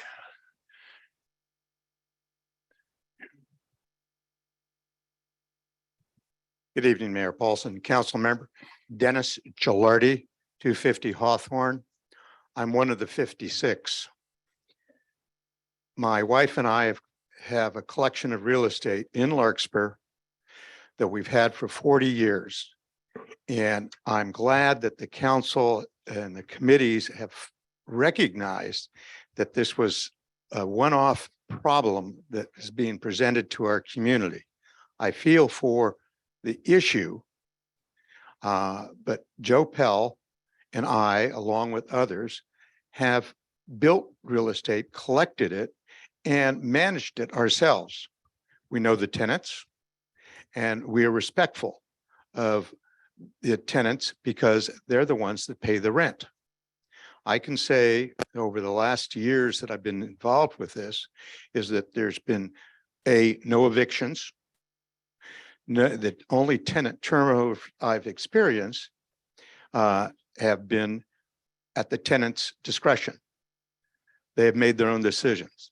So I'm very pleased that Prime has stepped forward and is working proactively to address this issue. But at least for one of the 56, and if I got the numbers right, I'm in the top 16, there's not a problem. It has not been a problem. And I can make that statement beyond Larkspur because there's other properties in Corte Madera and San Anselmo. So thank you. Thank you, Dennis. Next comment, please. Good evening. I'll be brief. you guys have seen me here several times. Just to refresh your memory, I am a very hardworking single mother that What's your is name again? Just for. Robin Jordan. Thank you, Robin. Doing everything in my ability to provide a better life for my daughter than I had growing up. And I found that dream here in Larkspur. Literally moved here when I was pregnant with my daughter. So this is all she knows. I lose sleep over the thought of having to pluck her out of this life. I did receive the email from Prime about the new thresholds that this scalpel is making, and I fall just outside of that threshold. So I am your example why a broad stroke is the right answer, because when you use a scalpel, somebody gets cut. And today I'm that person getting cut. Thank you. Thank you, Robin. Next comment, please. Hi again, All right. Um, Yeah, if you can just state your name and where you live. Dorothy O'Leary, and I do live at Skylark, and I want to, it's just making me crazy. I want to make sure you guys know your sign plates are switched. Okay. Thank you. Actually, switch seats. If you could. That'll switch help seats, me I think calm down. we were trying to. I wanted to address the most important thing first. Yeah. Mr. Kendall, you were saying that the issue of having people who are, what did you call it? The tier 2 or something? The people who make below a certain amount of money would qualify for a 5%, not cap, but a solid 5% annually. Yeah, a maximum 5% No, it's not increase. that. Well, I got a notice that just said I will get a 5% rent increase every year if I fall below that income. So it is a solid 5%. And the advantage of being able to work with CPI is that my rent goes up and down according to how my income goes up and down. And that feels important. Also, I want to point out that when Prime took over from Pell, they did adopt the leases. So I signed a lease when I came in under Pell, and my lease was is still in effect. It's still a legal lease. When Prime came in, they said, it's now time for you to renew your lease. I don't need to renew my lease. And so I've chosen not to sign a new lease with Prime. But they are still my landlords. One of the reasons, big reason I did not sign the new lease with Prime is because all of the other agreements, when I say other, I mean other than the 5% rent cap that you're talking about, 5% rent increase annually that you're talking about would, in addition to that, there are a lot of other things, right? That my water is included in my rent, that I get one parking space assigned to my apartment, those kinds of things. Garbage collection is included. A lot of those things were changed in the lease that they wanted me to sign. So by requiring me to get that advantage in order to in order to get that advantage, I would have to sign a new lease. What else is in that new lease? So that's my big, like, there's no way I'm going, I believe I qualify for that program, but I'm not going anywhere near it. And I also know that it will, I'm confident it'll get pulled very quickly. Once, you guys decide whether or not there's going to be rent stabilization in Larkspur. Why are they saying that we only have until February 28th to apply for it? Why is there a limit? If I'm already a tenant, why can't I apply for it at any time? What the math I'm doing is that you may not have made a decision by the 28th. And at that point, I'm out of luck. So if that's the only thing that's available to me, it's like, I better get on the side of supporting not having rent control so that I can have that available to me. I don't know. It's just, why is there a limit? Why can't I make the decision to apply for that program after you guys have made your decision? So, yeah. Dorothy, I think we're out of time. If you We're can out of just, time. yeah, just to wrap it up. Okay, I just also wanted to say to Mr. Haroff that 7% is still way too high. And CPI is important.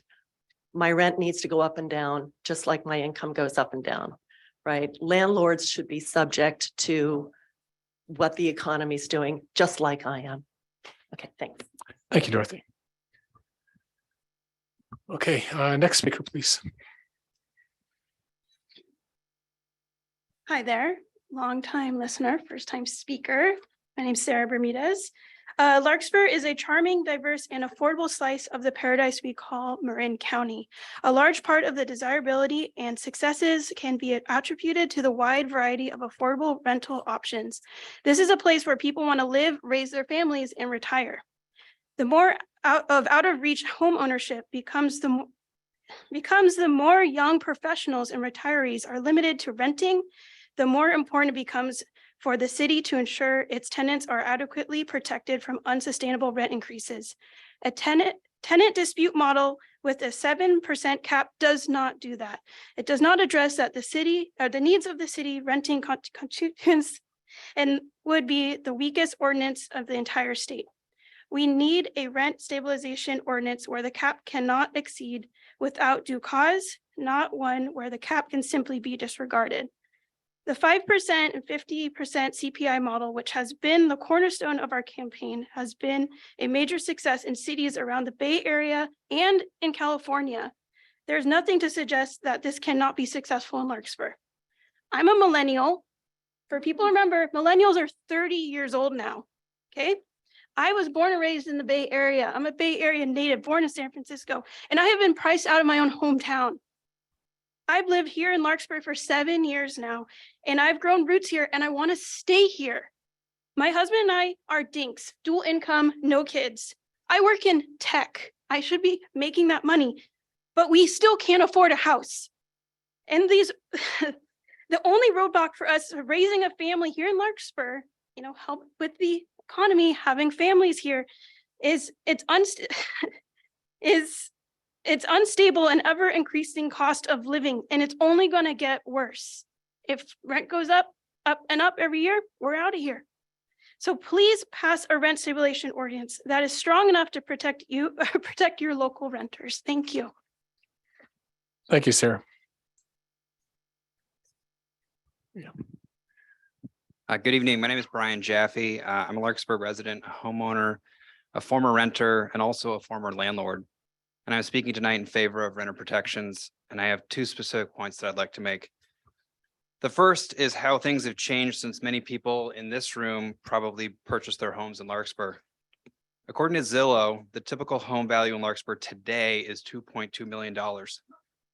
And according to citydata.com, the median household income, now they had 2019, that was the most recent they had, is $105,000 a year for Larkspur, the city of Larkspur. That means that the ratio of income to home price is roughly 21. It would take 21 years of income in order to buy a home here. By comparison, in the year 2000, a year I bet some people in this room maybe purchased their own home, that ratio in Larkspur was 9. So if you're a homeowner today and you think back to when you were renting and maybe saving for your first home, things just aren't the same today. Imagine instead that your first home that you bought cost twice as much. How long would you have rented and saved for? Well, that's the reality for today's renters. And renting isn't just a life choice anymore, or a phase that someone goes through on their path to inevitable home ownership. I think the previous speaker really spoke from the heart there. Many hardworking people in our community will rent forever or be forced to move away. And these are the only housing options that they have. They deserve to have the same long-term financial stability that mortgages provide for homeowners. So that's point one. And point two is shorter. And I'll just say, I'd like to emphasize that the only cap that's really relevant is how far it is from inflation. Capping rent increases at inflation is fair. It protects landlords in years like last year, where we had really high inflation. And it protects renters for most of the other years, where we're close to the 2% Fed target on inflation. So setting a fixed number like 7% or 6%, it's just, it does a disservice to everyone because depending on which way inflation is going, someone's getting a raw deal. So in conclusion, one, things are different now than they used to be. Renters rent out of necessity, not choice, and they deserve to have the same long-term stability every other member of our community has.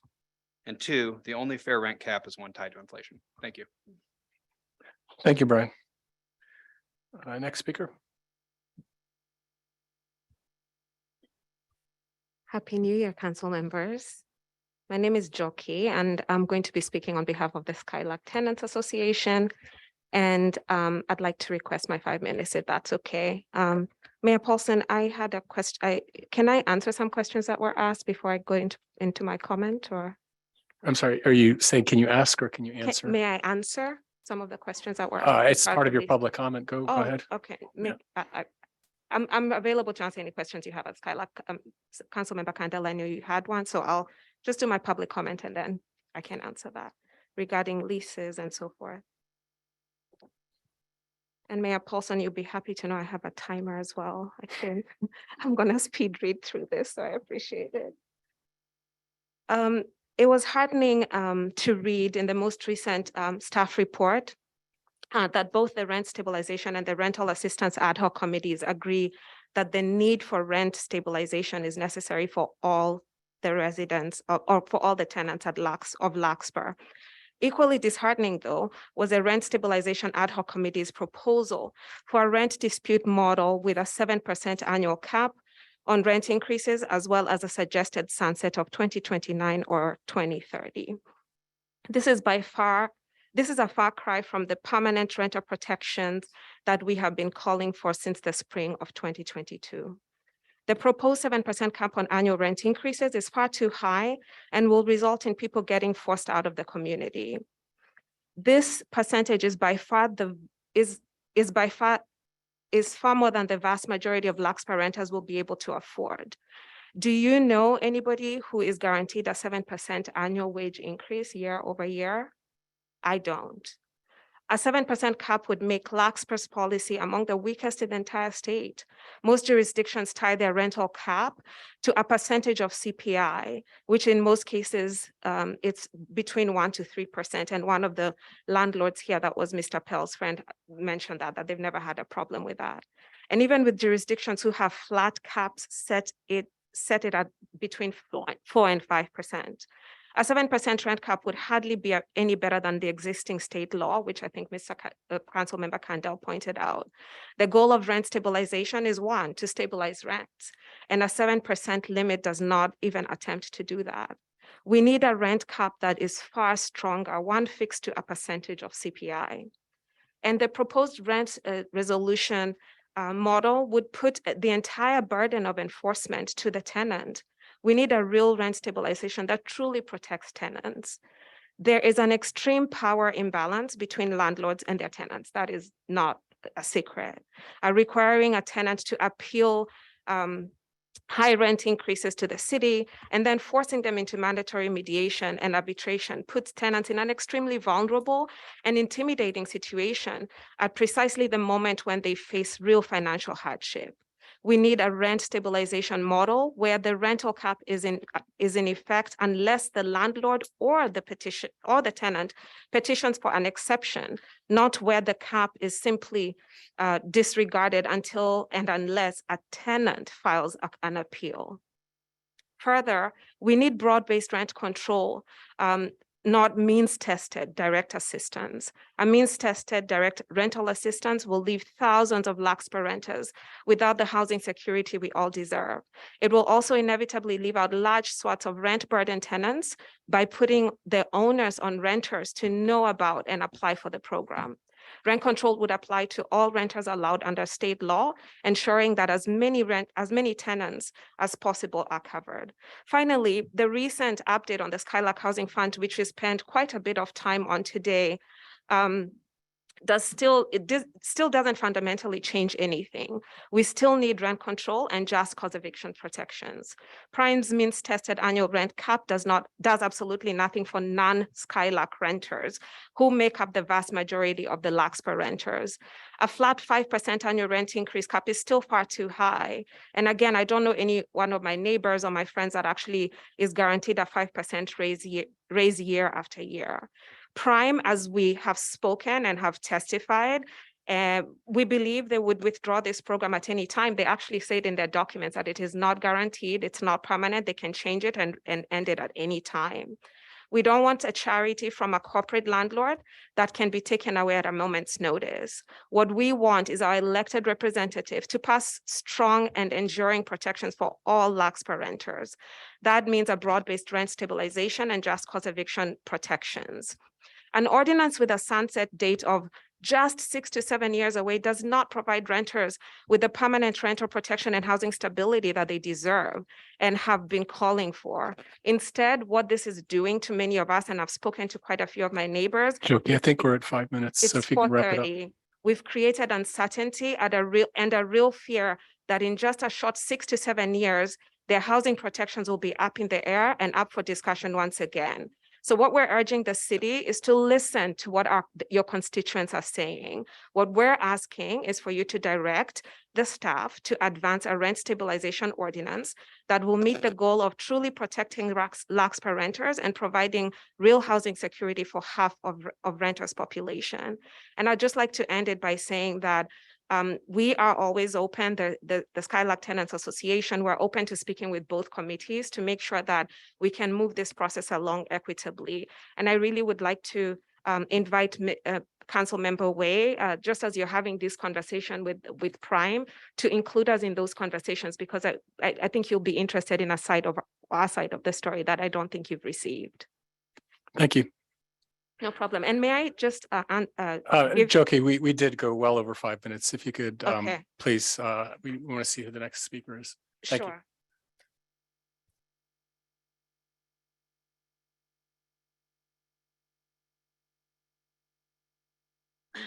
Hi, Joan Weinberg from Skylark. Hi, John.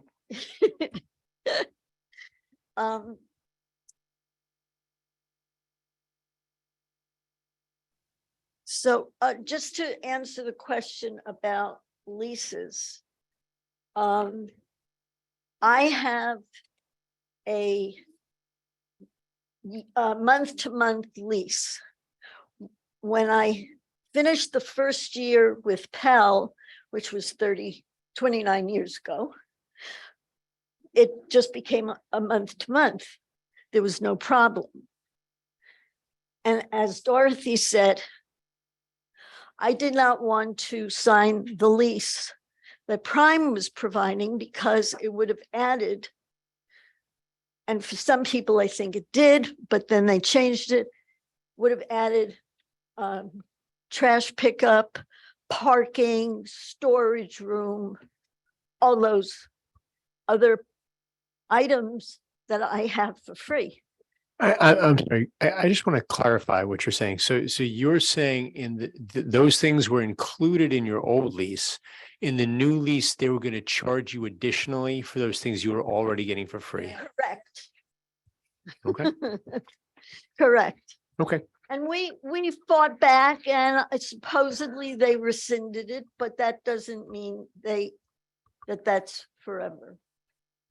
Okay, so to the points that I have, as Mr. Gilardi said, and Mr. Pell owned Skylark for 50 years, there was a waiting list, always a waiting list to live there. Now there are 60 units that are empty. And it's in the midst of not doing anything because they've, when they have done something, it's been out of, out of compliance. So they had to stop. So that's the point, that nobody complained when Mr. Pell owned the property. It was just the very next month when Prime bought it that the proverbial hit the fan. And so the question, one of the questions I have for you is, you're thinking of having a cap of 7%. Why 7%? Fairfax was happy to do CPI, percentage of CPI plus 5%. Why do we have to have 7%? Why can't we have the same thing that they have and arrange it with the staff and whoever's going to help make it happen? I'm retired. I'm good with numbers. I'll help, not So, Joan, we if got, it's a dollar. you can just wrap it up. Okay, so I could help. And how long will the program continue if Prime just says they decide? I have rent assistance from them. I don't have any paperwork. They never gave me paperwork. I don't know how long it's going to last. Okay, thank you, Joan. So, yeah. Councilmember Hare, if you wanted to make a quick comment. Just, I mean, you don't need to say it. It's not a question, but it's a reflection. And others may want to do it because this, the issue of the 7% cap has come up a couple of times during the course of this conversation. And I want to make it clear from my perspective, there's no magic to that 7%. There is a magic to having a cap. And part of what we're trying to do in this workshop is to solicit input from the community on what that cap ought properly to be. I think we're getting great input on that too. And actually during the course of this meeting, my own thoughts about what approach we would want to take in setting that cap has actually evolved a little bit. I am sensitive to some of the comments about the impact of unpredictable inflation that could be captured by a cap that is CPI based in some respect. So I just want to make it clear, there is no magic to the cap. That is not, we do not have a concrete proposal that is on the table. This is a workshop where we're trying to solicit input so that if we do go down that path of having a rent stabilization ordinance that has a cap, that we are fully informed by what the public wants in terms of what that cap would look like. There is no prejudgment on my part, and I don't think on the part of any other member of the city council on what that cap would be. There's no magic to 7%. There's no magic to CPI. There is magic to what the community wants. Thank you. Next public comment, please. Well, I want to thank the council members for all the work they've done on putting this together. Wait, sir, can you just identify yourself and where you Sure. live? My name is Jerome Burnell. I own the Blue Rock and Larkwood Apartments. Hey, downtown Jerome. Larkspur. I guess I'm in that top third, but I have never received anything, any notices. I've found out about all these meetings or things in the newspaper. So if they could put me on the list, I would greatly appreciate it. One thing I want to say is I understand that right now you're trying to pass a rent control or rent stabilization ordinance, which is a very noble thing. However, I want to really make it clear to you that this just doesn't work. It does just the opposite. I've owned the Blue Rock for well over 30 years. I own property in San Francisco for well over 40 years. And when I first purchased the property in Larkspur, the rents for a 2-bedroom apartment were basically the same as in San Francisco. There's a little higher in San Francisco, but that was based on square footage. Over the years with rent control, which is supposed to be capped by Dianne Feinstein at 7%, 44 years ago, the rents in San Francisco have more than doubled. And the reason this is because what happens, it sounds, as any economist will tell you, that a rent control or any type of control, whether it's oil or whatever else, short term, it has its effect, but long term, it has just the opposite. And what happens is when tenants move out, people are going to set the rent for whatever rent they can get from it. And because there's a control on it, and because they realize they may not be able to increase the rent in the future, they're going to set it at an artificially high rent. So the people who are coming in are going to have to subsidize those people who have been paying less for a long period of time. if landlords in the city can't get these units filled, they're going to hold them off the market until they can get the rent that they want, which takes away from supply, demand, and of course, price. So I would really like you to consider this again. It truly has the opposite effect. In years to come, you're going to have higher rents than you would if nothing was done here, I believe. One other thing is you really want a stable community in Larkspur. And what happens is if somebody has 2 applications for an apartment and you have somebody that's been in a place for 12 years, that's the person you want for Larkspur because they're going to be stable. They're going to become part of the community. They're going to send their kids to school. In San Francisco, it's just the opposite. You're looking for the divorcee, the person that's just moved to the city recently. Jerome, I think we're almost out of time. If you can wrap it up. Okay, who's going We to are out of vacate time. for a while, but I think if you really want a stable community and less higher rents in the future, I think this is a poor idea. Great. Okay, can I ask you a question? Yeah, me too. Question is, hypothetically, you're sitting up here. All right, and I am sitting. right, and you have a community that is close to 50% renters that are concerned. They're concerned that rental prices are going up. They're going to get priced out of their homes. They don't have the same stability that a homeowner has. You want to help them. You're saying rental control is the wrong way to do it. What's the right way to do it? Good question. That's why we get paid the big bucks. You know, Adam Smith said the invisible hand. You what? Adam Smith said the invisible hand, just like markets. Markets, right? But I think that when you have controls, it does just the opposite on these things. And I have to say, I have the lowest rents in Larkspur. By far, according to Zillow and Craigslist and everything else. My tenant base is really low and I don't have problems with people moving out because the rent's going up or they can't afford it. That's just been my experience. I don't know about other people and I understand it's in one particular. So can I ask you a question? If we were to have an ordinance that sets the rent at 5% or 2/3 CPI, if your rents are low, would that really affect you? It wouldn't, but who knows what's going to happen with inflation? I mean, my rents are probably CPI. If that. But again, but a couple of decades ago, we had 13% inflation. So I think if you're going to do something, you need to have CPI in there as well. Because like somebody else said, it fluctuates up and down. Price of things, everything's going up. And we're in a stage of inflation now. Okay, I It's a appreciate given. So anyway. I had one question because I know where your property is. Larkwood, isn't that the name of the Next to the post office. yeah, next to the post office. And that's part of your property, the Blue Yes. Rock and Larkwood. Right. How many rentable units do you have? 20 units. 20 There's units, 7 different buildings there. altogether. including the building, the Blue Rock building. Yes. Blue Rock Okay. building And the post office. Yeah. What are you facing as a property owner, a long-term property owner? Because I think you bought that in the early 1990s. What sort of costs are you facing now in regards to having an older building like yours?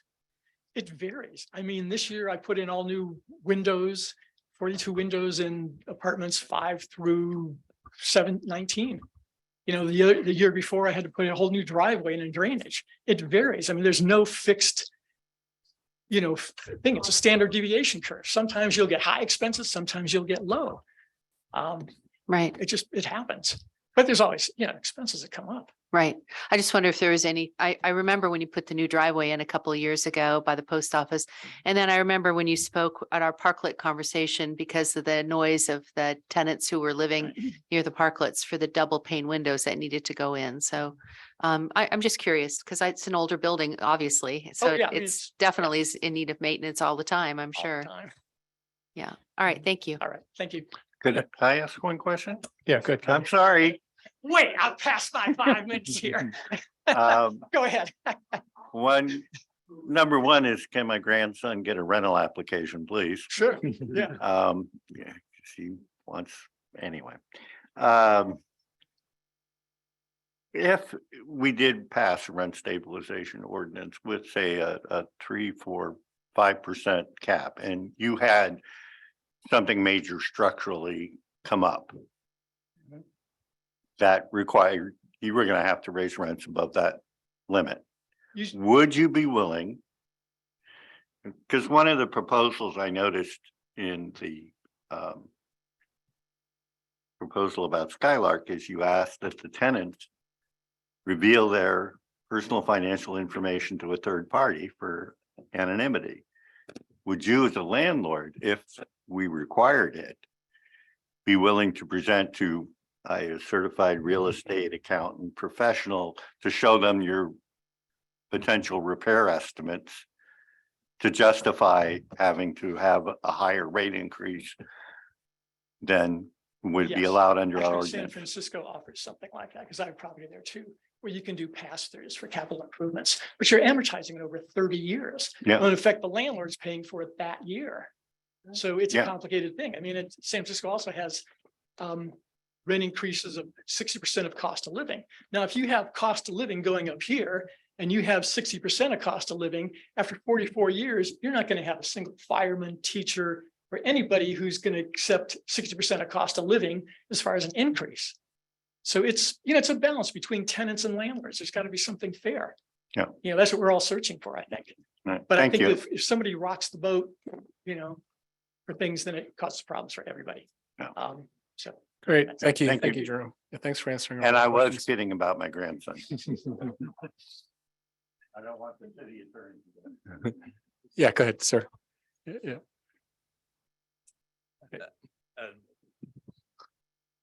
Hello, Mayor and staff. My name is Romeo Arietta, and I am the CEO of the Marin Realtors. And established in 1920, our association of 1,400 realtors serve a part of every community in Marin County, including Larkspur. And several of those members represent clients who are those folks that own a handful of rental properties. And I believe the number you threw out was 59 or fewer, or even less than that. And I just wanted to thank the council for seeking public comment and stakeholders. And I just observed having the back and forth conversation with the gentleman before, the speaker before. I'd like to encourage continuing to reach out to that group of stakeholders. I know that there has been a conversation about whatever, if it's CPI or wherever there's a rent control, wherever there's a cap. I do want to mention that there is an opposite point. There is a point where whatever control is discourages folks who would provide rental housing to provide rental housing and to get out of the market. And we've seen that happen in other neighboring municipalities, some who have considered policies that are much more drastic than you're considering. But I do want to mention, we have talked about the state laws, 1482. There are some baseline policies here. But one thing that I want to mention is that the rising costs affect everyone, including the people that provide rental housing. Rent control does not increase the number of units, generally does not lower anyone's current rent, and the desire to step in is admirable, but intervening in the market causes distortions and sometimes messes with the root problem. Rents are high because there is more demand than there is supply.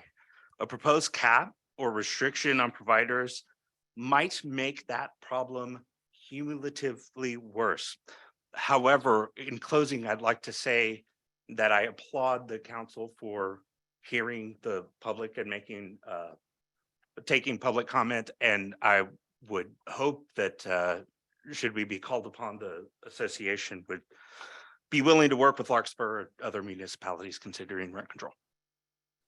Great, appreciate it. Since we were doing Q&A before, anybody have any questions? I actually wanted to ask you, you had said anecdotally that, having rent control can reduce supply. Can you be specific and give me an example?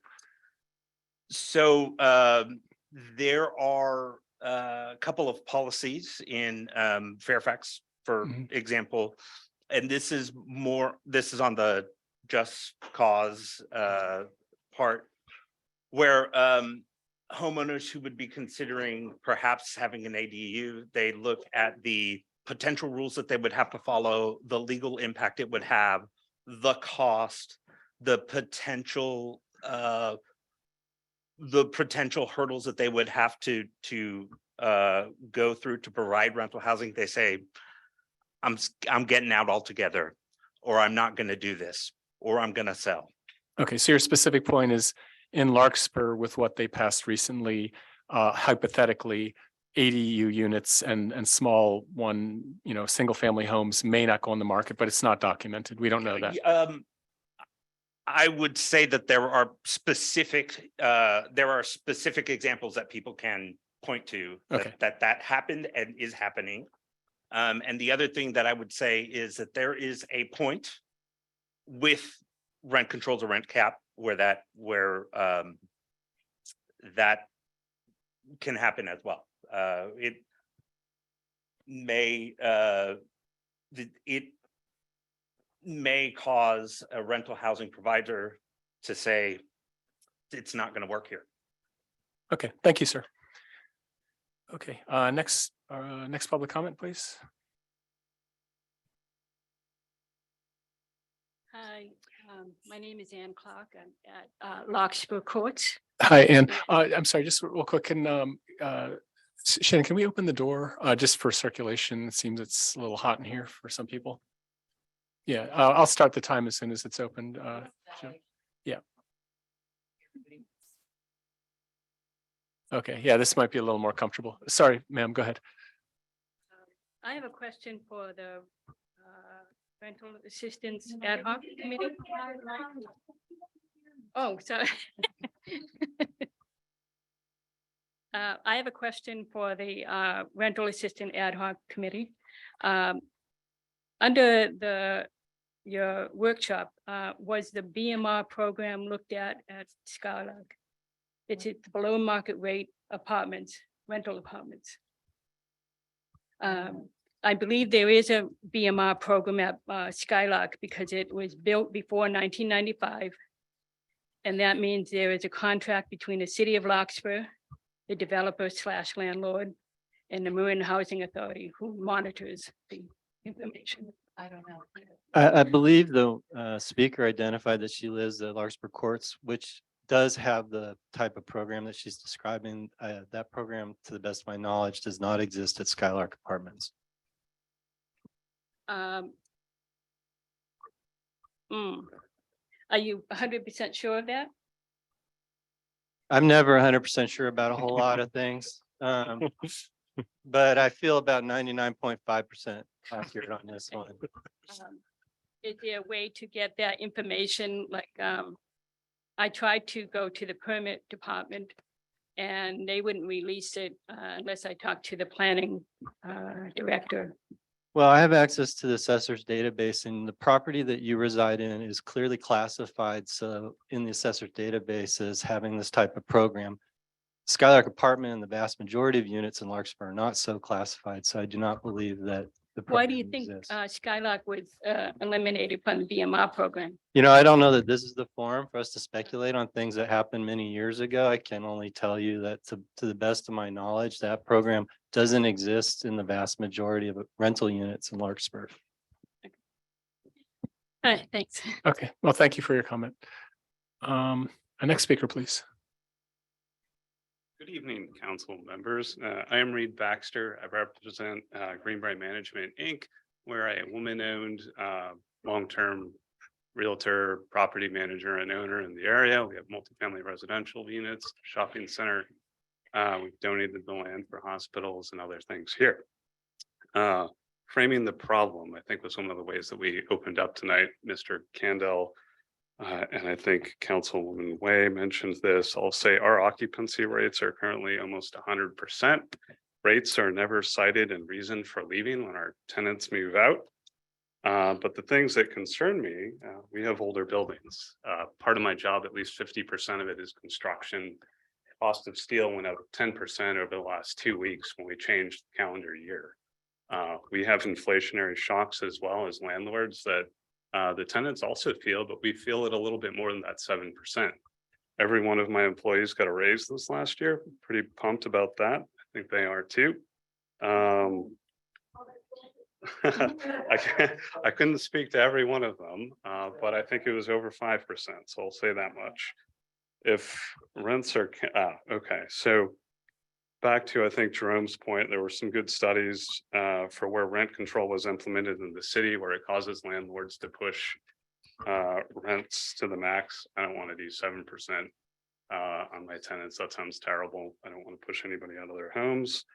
But if we do turn to a city that is one that is going to have a rent control board, our stakeholders will have to re-examine if they want to continue to be in Larkspur. Do they want to stay here? Do they want to move out of state?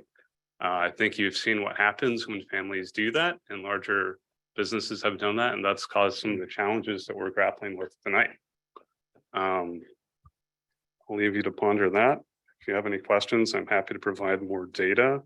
I'll probably need to go back and get some of that for you guys, but I think that would help with some of the decisions as we work to frame and resolve this. And I'll also leave that we recently finished a pool, and we do have a little bit of a wait list, but we have pretty affordable apartments. We've been that way for 70 years. So if any of the folks here need a place to stay, I encourage you to apply. We will happily be in touch. Thank you. Can I ask a question? You betcha. All right, so as a larger property owner, if there were a rent control that were, and again, I'm just going to say reasonable, that in general wouldn't, your normal rental increases would not hit this cap. Let's say it was, hypothetically 5% or CPI, which is something like that. Hypothetically, right?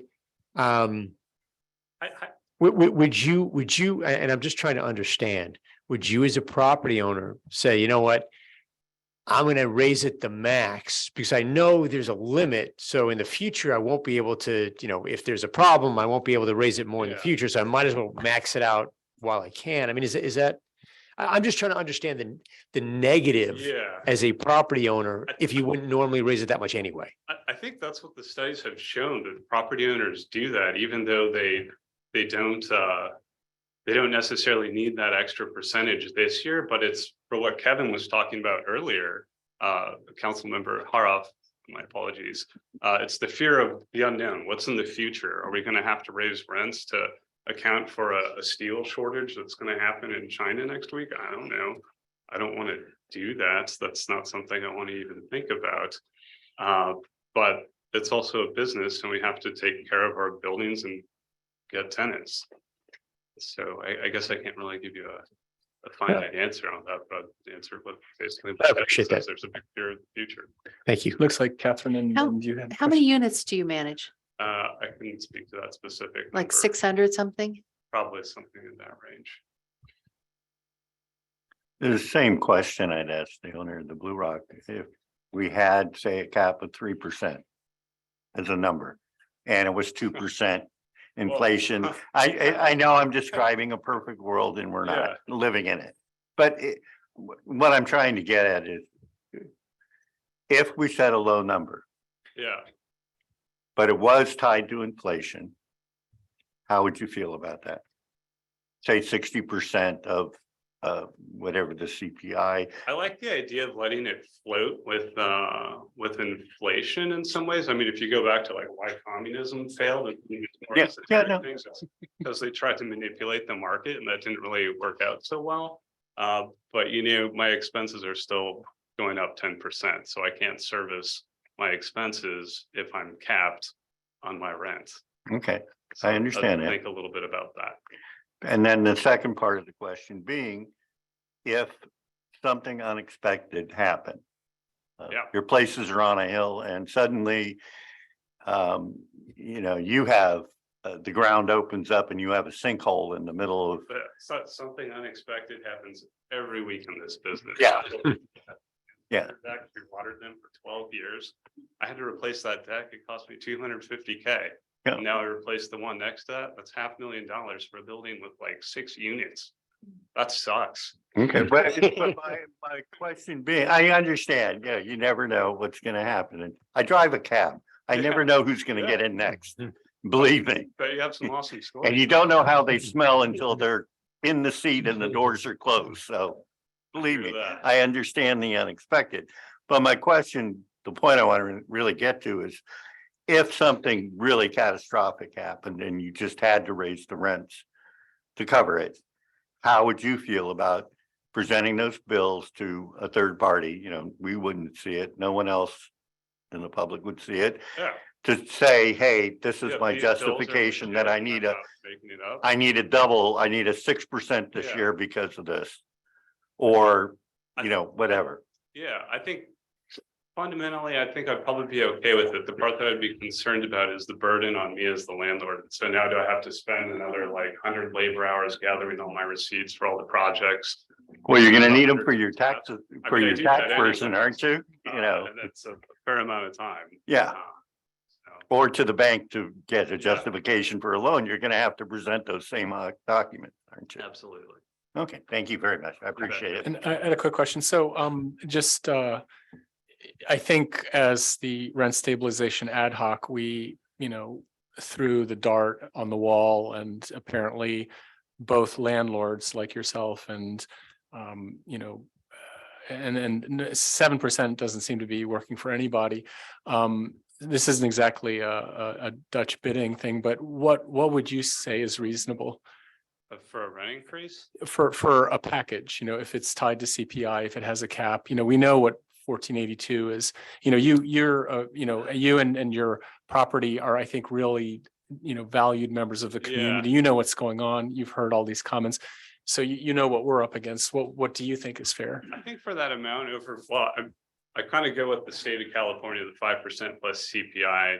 That's an easy answer. I think what I would do is draw forecasts on expenses to govern the part that's north of 5%. And that would maybe give me a little bit more realistic figure. Okay, so you're saying up to 5%, a 5% cap is reasonable, and then above that, I'm not sure what you mean by forecasting So from the amount expenses. that floats, that variable amount above the 5%, I'd probably tie that to expenses Mhm. and profitability, things like that. What it needs to meet cash reserves for future years and planning. Okay. Thank you very much. No, thank you. Thank you. And I want to thank, you know, all the, I mean, all the members I'll name out, like Joan and Jokey and Brian and Sarah. But now that we have a kind of two-way conversation, hearing from Reed and Sorry, just 5% plus CPI. 5% plus CPI. Clear on that. Okay. Thank you. Yeah, I mean, I think I'm hoping that this, you know, increases all of our understanding of where the balance is. Yes. Next speaker. Good evening, everyone. I'm Tristan. I've spoken a few times before, first time in person. Tristan, How's how it you going? doing? I had a whole thing written, but I'm probably just going to respond to comments that have been made so far. Obviously, I am the 5% of or 5% plus a CPI is already not good enough, given the existence of everyone in here. Also, to the point of there being a problem, I do have numbers from our petitions that we collected. And actually, only 20% of Larkspur residents in that petition are Skylark residents. We have more people from Bon Air and related properties, and a total of 620 signatures from Larkspur. That's fifth or 5% of our population. Pretty significant amount.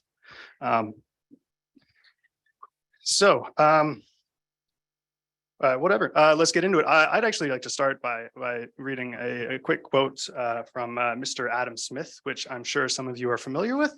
He's kind of the Karl Marx of capitalism. The landlord leaves the worker with the smallest share with which the tenant can content himself without being a loser, and landlord seldom means to leave him any more. The rent of the land is naturally a monopoly price. It is not at all proportioned to what the landlord may have laid out upon the improvement of the land or to what he can afford to take, but purely to what the tenant can afford to give. That is the imbalance that rent control needs to address. And that is why it needs to be tied to CPI. It needs to be aggressive, and the burden of proof needs to be on the landlord to prove that they deserve a raise. Specifically with regards to prime, they have not done so. I do not trust any of their numbers. I know for a fact that most of us have not signed any of the leases, so I don't know how they got a 97% renewal rate.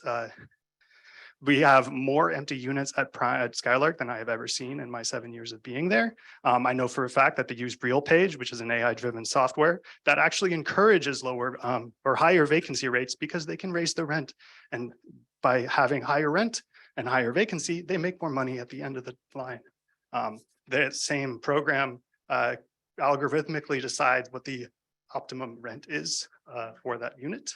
It is completely divorced from any market. So all of the market arguments, which never really existed because it was always how much they could get away with, are completely invalid.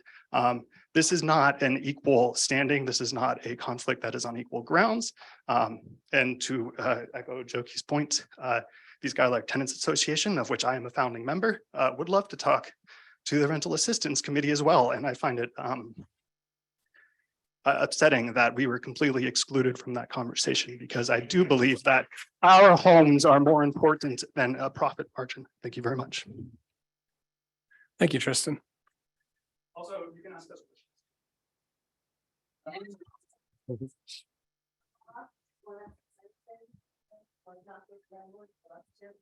Yeah, I appreciate that. And I mean, on a note, I've emailed to Tristan, I've emailed to all of you. I have been asking questions. I just haven't seen landlords here as much. So, but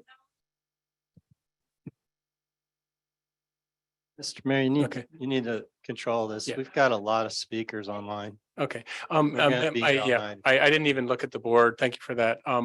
Yeah, let's go back to the public comment. I appreciate that there's still a lot more to cover. So I don't see the board. How many speakers do we have online?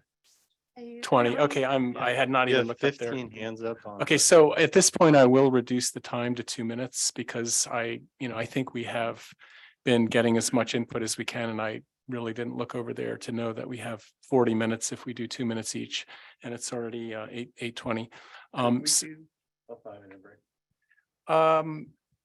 Sure. How does the council, were you okay with that? I think we wanted to print out something that, yeah, so if we can get the printed copy that wasn't available, to anybody here, and I think that's a good idea. Let's come back at 8:25. Thank you. Okay, thanks, everybody.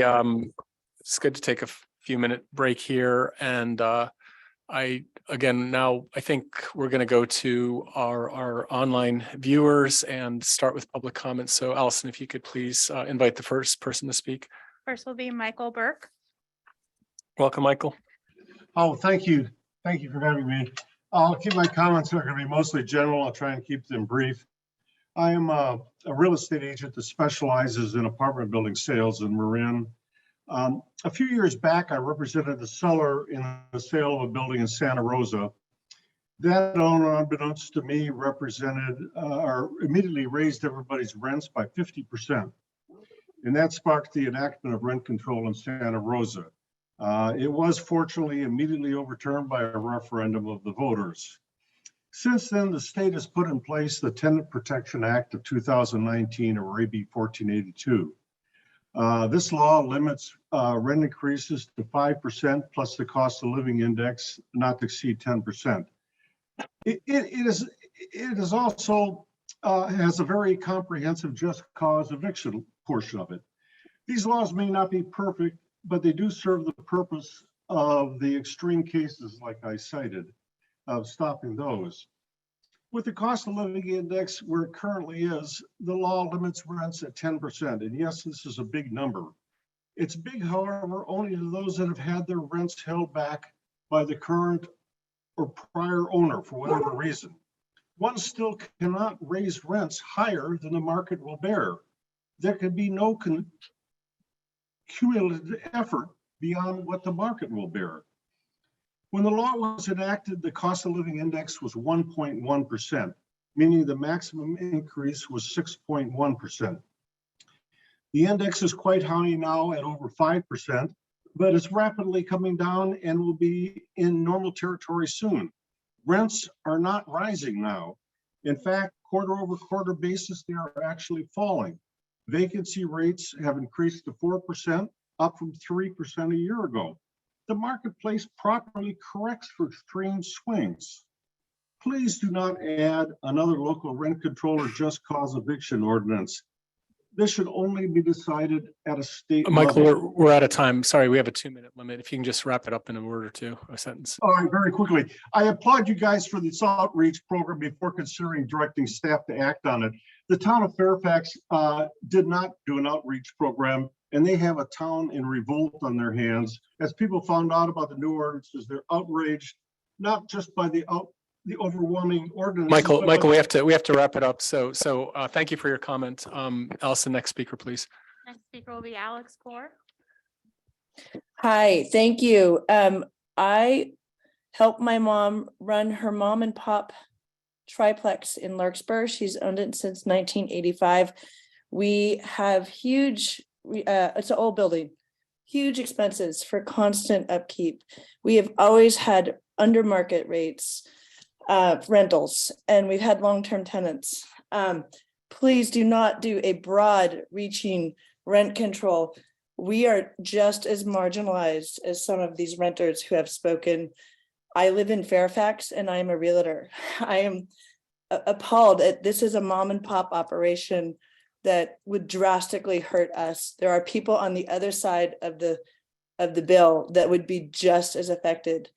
The ideal is to keep rental markets available, and I don't want to be forced to sell and liquidate and turn my property over to a corporation that'll do something like Skylark. I feel for the Skylark tenants. I hear their plea, but they have to understand that there's a different side of this proposal. Thank you for having the conversation. Thank you for all of your work. Appreciate it. Thank you, Alice. Excuse me, sir. Can you sit down? Okay. We're trying to have it so that everybody is respected. We don't have outbursts. Next comment, please. Next speaker is Scott. Yes, hi, my name is Scott Jones. I live in Skylark. First, I'd like to thank the council for the spot you're in. I know it's hard. My comment is not directed towards the mom and pops. It's more towards the large corporate groups. Anyway, no one is asking for lower rent. We're just asking for controlled increases and basic protections. We expect reasonable increases for renters. I don't qualify for assistance. I'm not asking for assistance from the council or from Skylark. We contribute here, we buy here. I've always paid my way and I always will. The question is, are rental properties going unsold at the moment for, I'm speaking specifically to the real estate representative. Are these massive rental properties going unsold? And if they are, is someone else going to buy them? Because I think they are. The reason they're buying them is because they're making money. Otherwise, they keep threatening, they're saying, oh, we're going to lose these properties. Are they going to plow them down? Are they going to plow them under? No, I don't think so. So anyway, with a 10% increase, I make a reasonable income, but in 1 to 2 years, I'm out of here because I can't afford it. I've lived here most of my life. I've lived in Marin most of my life. I contribute to the community. We buy here, we go to the restaurants here. We try to be active. We volunteer. All I'm saying is we're just asking for something reasonable and reasonable control for large corporate owners, not mom and pops. There is a difference and we recognize that. So Scott, that's what I want if to you could say. just wrap it up, please. Great. Thank you, Scott. And speakers, if you could do me a favor, please identify yourself where you live. And I'm not sure if you can see it on the camera, but there's a lighting system. When it's yellow, it means you're out of time if you're watching. But I really do appreciate people who are sticking to the time limit. Next speaker, please. Next we are from Kathleen Baylor. Hi there. I live in Greenbrae in Bon Air Apartments. This is my third Bon Air apartment that I've lived in since 1997. I feel for the Skylark folks and thank you for speaking on their behalf, but you have to know how massive Bon Air Apartments is. You have to know. And I've lived here long and I've seen things just take a decline, and they don't match the raise in the rents. And look, I know I've got a lower rent or else I'd move. I know it's a decent rent, but I can't move anywhere else. I have children in this school system. I have one with autism who's getting an excellent education, and I want to keep him here. I have a son who's about to graduate high school. I want to keep him here. I don't get that big of a raise every year. So 7% insane. And first of all, the pool's not finished that Mr. Reed spoke of. It's not finished. And I've been terribly inconvenienced because I live next to that thing. And there's been terrible notice of when things are going to be done. And it's just been an inconvenience. My point is we need it for everybody. We need rent stabilization. I don't want to hand out. I work hard. I have a good job. I'm college educated. So is my husband. But we just need to maintain. The rent has gone up so much, and a big chunk of it happened when nobody could work during the pandemic. So I'm very emotional. I apologize, but I would so appreciate some sort of rent stabilization. And I'm just so angry because this used to be the best rental situation ever. And I'm telling you right now, I need new windows and I'm not getting them. And I've asked for them a million times. A lot of people, we've got some complaints here. It's a beautiful community. I love it. And I try to remain active, and I appreciate all that you guys do. Catherine, and I hope it continues. Yeah, Catherine, we're out of time. I think Councilmember you. Kendall. Yeah, Councilmember Kendall, just want to ask you. Can I ask you a quick question? You're still there? Sure. So, what if you were going to say over the past 5 years, how much has your rent gone up on average? Well, my husband is the one who writes the checks out, but I can tell you that when neither one of us were working during the pandemic, our rent was raised $90. Now, we, of course, had some luxury of not, we had the luxury of not being, able to be evicted. There was that moratorium on evictions and whatnot. But gosh, it's like $2,200 now. And I think 4 years ago, it had to be around, I'm going to say 18 or something. I mean, it's just, this is such a beautiful neighborhood and it's such a beautiful community, but I just feel like what the amenities that we've been afforded have not, they're almost non-existent. But the rent goes up. So I want to keep living here. I've gotten to know all of the maintenance people. I've got these neighbors are my families. And it just seems that this organization gets bigger and bigger, and we get forced to we don't enjoy those benefits. I know it costs money to maintain buildings. I know it costs money I get that. But and I don't want you, my rent, I would say, I guess it's fair. But the way that we've been treated at times has not been fair. All right. Thank you very much for answering my question. I appreciate it. Thank you. Thank you, Catherine. Next comment, please. Next will be Lana. Welcome, Alana. Hello, thank you for having this workshop. It's been very informative. I did want to mention to Scott, I do live at Skylark, and at the end of some of the information they send out online, at the very end, they say we reserve the right to make changes to this agreement. So I'm a little skeptical about ever signing a contract with them. The other thing is, rather than slice and dice this, it just seems to me it would be a lot easier just to move forward with a rent ordinance. We've got historical aspect from San Francisco and Berkeley, and now a new ordinance in Fairfax. So I think we could look at the mistakes they've made and the changes they've made and put together a concise rent ordinance that would be fair to landlords and tenants. And I will say, I do know property owners in San Francisco, and none of them have sold their apartments, even though there's rent control. And that's all I have to say. I hope you move forward with a rent ordinance. Thank you, Ilona. Next comment, please. Next will be Alona Marshall. Welcome, Ilona. Yes, hello. I too am in the Bon Air Apartments, and I've lived here 34 years. I've seen quite a few changes.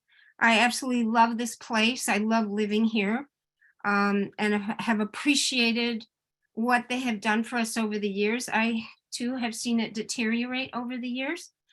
I've been a school teacher. I started the Spanish program at Marin Country Day School. I've taught and still am teaching 47 years. I actually was nudged to retire. I retired and noticed income going down, and then the rent looms, and that keeps going up as my income begins to go down. And it's a very scary place to be. So I guess my request is, for those of us who have lived here, isn't there a way that we can remain living in our homes? This is my home of 34 years. It was also my mother's apartment. I took care of her. She passed and I stayed on. So I guess, I don't know any about all of these things that you're talking about. All I do is teach school, and that is plenty for my head to bear. But if you can, adjust, if my income were to go down, thank goodness I got another job and I'm working this year, but when it starts going down, then how can I adjust, and how can the rent be adjusted to my income? And I guess that's those CPIs or whatever you call them you're talking about. But this is serious. Seniors, they're taken care of in all of the countries, and we neglect seniors in this country and make it very difficult. And I don't want to end up in one of those creepy homes. So, I think you hear me. Thank you. And Great, and Mr. Mayor, I recognize you from Unity. Nice to see you. And thank you so much for caring about this. Thank you. Great. Thank you for outing me. May I ask a question? Yes, go ahead, Councilmember here, Carol. Are you still there? I'll try to get them back. Okay. But you could ask the question. They can probably still hear. Okay, well, first, thank you for being a teacher. Having been a former school board member, I think you're all crazy. But and as a parent, I think you are, but thank you for all that. I was just, the point I was, I think, trying to get or draw out, and this is probably better if we don't, is she back or not? I'm here. I'm here. Okay. I know a gentleman's not supposed to ask a lady's age, but how far beyond 76. retire? 76. And you're still working? I'm still working. I work at Hamlin now, commute to the city. Okay, thank you. I'm 72 and I'm working at College of Marin, adult ed. Okay, thank you very much. Great. Thank you, Lana. Thank you for that question. Next public comment, please. Next we'll hear Don Matheson. Welcome, Don. Hi, I'm also here with my husband, Jeffrey Jones, and we're on South Green Court in the Meadowwood area. I wanted to start with my PSs. My first question was, I was looking at AB 1482, and it's really not that different than everybody's been talking about, 5% plus the percentage change of CPI, so our COL. So I'm kind of curious. I haven't heard anything in the report from the city manager about how the state legislator reached that decision of, where they set it and why, because I think that would be really useful data instead of reinventing the wheel. is to understand how it landed there for the state, because it sounds really close to what everybody's been talking to already. The other thing that came up as a PS was, with our housing problem, I think that the city, rather than with rent control, should be thinking about fining places that leave empty apartments over a couple months, because we can't afford to have apartments sit empty, and that means that they're not charging the right amount for those apartments if they're sitting empty. They're charging too much if there's apartments sitting empty. Next, my first comment was that rent control hurts young people just like Prop 13 does. And I know that young people are super annoying because I have two of them, but it really does. It hurts those kids that are moving out on their own for the first time. Because it's an entitlement that only lucky people get. And it's not based on need, it's mostly based on luck, and I'm coming from a point of view of having been a tenant, having been a landlord, and having a close family member who lived under rent control for like 30 years in New York City. And he did not need the rent control. But he had a rent control apartment for 30 years, and that just made the whole problem worse, because the problem is that we don't have enough housing. That's it. Dawn, sorry, we're out of time. If you can just wrap it up. Okay, well, there's two of us here, so we get 4 minutes. Okay. Well, Yeah, okay. So the problem gaming the is, system. All right, start. I'm not gaming it. He's sitting right I'm here. teasing. Go ahead. Go ahead. You got 2 minutes. Go. Okay, all right. So the problem is that we don't have enough I thought we had another speaker, not two people. Well, these are the notes we were making. Do you want to say them? I don't want to say them. If you Are you content to listen to them from me, or? I'm totally content to listen to you. We have lots of people in line. Why don't we make a compromise? Can you wrap it up in 30 seconds? Okay. So anyway, I really liked that. I wanted to compliment Mr. Kandel and Ms. Way for trying to think outside the box. I wanted to say that I think that rent control is, I'm glad, I think it absolutely needs a sunset clause, because I don't think that, I think that we're working in an outlier year from a problem that's been caused, that's an outlier year, and we're trying to do readjustments, and it's an outlier landlord who has caused most of the uproar. Okay, So, thank you, Dawn. Thank you so yeah. much. Okay, next speaker, please. Next, we have Simon Weisberg. Welcome. Thank you. It's Leah, right? Welcome. Leah, yes, Simon Weisberg. I am the legal director for the Alliance of Tenants for Community Empowerment of California, and I'm also an adjunct professor at Hastings Law School, where I teach housing. And I wanted to just kind of bring back into the conversation the fact that these policies have existed for over 50 years in California in many jurisdictions, and we're almost to 30 jurisdictions that have them. And then I think that it's the idea that somehow it's a mystery whether it's going to work, or all of these things is just not, it shouldn't be a mystery anymore. And lots of folks have been doing research on the impact of the stability in the community. And I think I just really want to, emphasize that the rent stabilization we have is about stabilization, in the same way that the average American really wants to own a home is because they want to be able to rely on what their housing costs are going to be, not only now, but in the future. And because, the ability to purchase is no longer available to most people, rent stabilization is as close as what our government can provide for us, so that people can have stability when they are older, and also contributing that part of their, the money that they're making, that can go into the community. I think it's also really important that when people are spending 70% of their income on housing, that is not going into the local community, because, whether it's a small landlord or a big landlord, they're not, that money is just going into their investment. And so I think that when we talk about the economy, the actual economics of today, they talk about the importance of a healthy economy where people are spending less than 30% of their income on housing. That's actually the building block. it's not supply and demand or not doing regulation. And so I think it's just, there's. Leah, there's- we're out of time. If you can yeah, just and wrap it thank up. you, thank you so much. I'll stop there. Yeah, no, I appreciate all those points. Next speaker, please. Next will be caller ending in 1402. Welcome, James. And I'll ask you to unmute.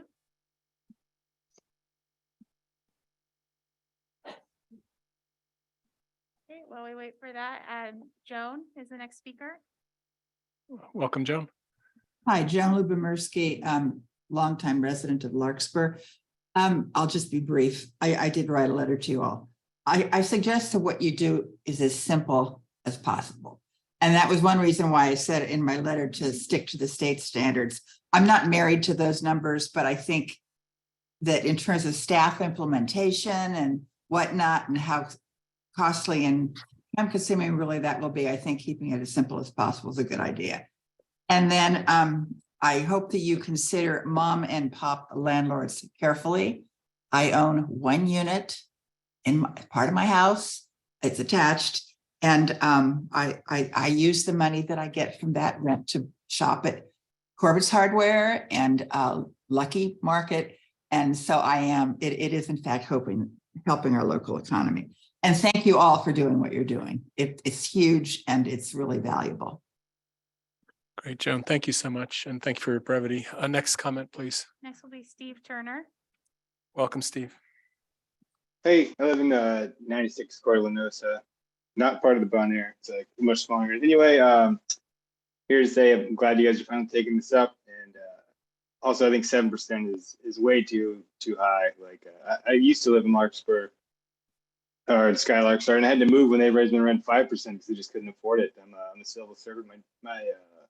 My pay never goes up that high. And I just keep getting pushed from apartment to apartment as my rent increases. I keep having to move my family. It's super frustrating. Like every year, I work as hard as I can.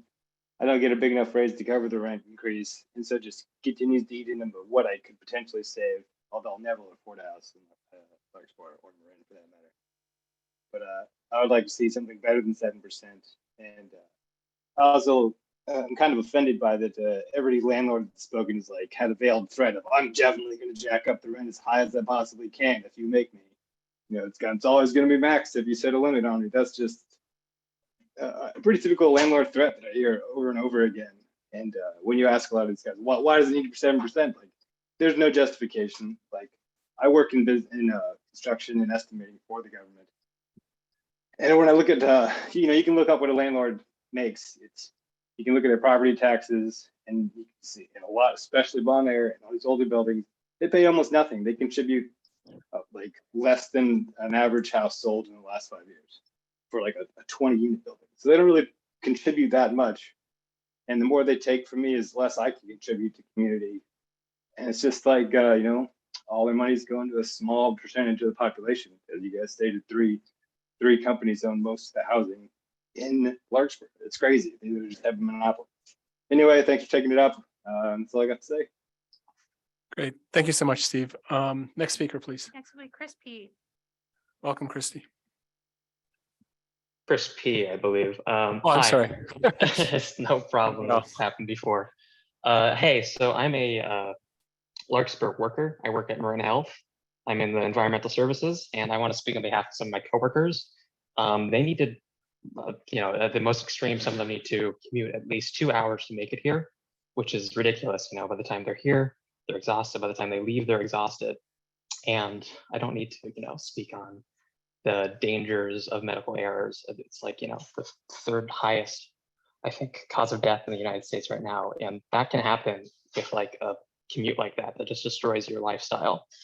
My second point is that some people have mentioned the free market, but I'm just going to, quote some Adam Smith to them because they might not like what he had to say about landlords. As soon as the land of any country has all become private property, the landlords, like all other men, love to reap where they never sowed and demand a rent even for its natural produce. The wood of the forest, the grass of the field, and all the natural fruits of the earth, which, when land was in common, cost the laborer only the trouble of gathering them, come even to him to have an additional price fixed upon them. He must then pay for the license to gather them and must give up to the landlord a portion of what his labor either collects or produces. This portion, or what comes in the same thing, the price of this portion constitutes the rent of land, and in the price of the greater part of commodities makes a third. So the reason I bring this up is because if you're a landlord, you probably shouldn't be quoting Adam Smith unless you're okay with the abolishment of your earnings. So thank you for your time, council. Great. Thanks for the quote. Next speaker, please. So we'll hear from Eva. Okay, welcome, Eva. Thank you. This is Ava Crisanti, and I want to thank everyone who spoke, especially Senorita Marshall, who was our Spanish teacher at MCDS. And I just also want to thank the two gentlemen who cited Adam Smith. I'd like to recommend James Buchan's The Authentic Adam Smith. Every landlord who's been quoting Adam Smith should read that book. And in fact, everyone who constantly invokes the invisible hand makes clear that they've never read Smith. But if they don't have the time to read all of Smith's work, they can read James Buchan, former Financial Times reporter. He wrote a very concise book kind of explaining Adam Smith's philosophy and his work and how it was hijacked by people like Milton Friedman in the post-war era to mean something that Adam Smith himself never intended. If you have any questions about this, please feel free to contact me on Twitter at @MarinDataNow. Happy to talk Smith, until the cows come home. Thanks a lot, you guys. Wow. Thank you, Eva. Next comment, please. Next speaker will be Kay. Okay, welcome, Kay. Hi, thank you. I'm a Larkspur native. I remember when they built Skylark.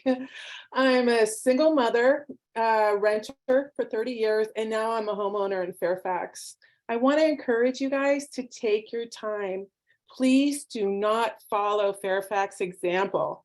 Fairfax Town Council did not do the due diligence, and they're still finding out they didn't even know what they voted on. The ordinance in Fairfax applies to roommates and owner-occupied housing. And I can assure you, people are taking their rentals off the market, not because they want to, but because they cannot afford to. Fairfax is going to have an even worse housing shortage and rents will rise. And the only people who will benefit are the lawyers.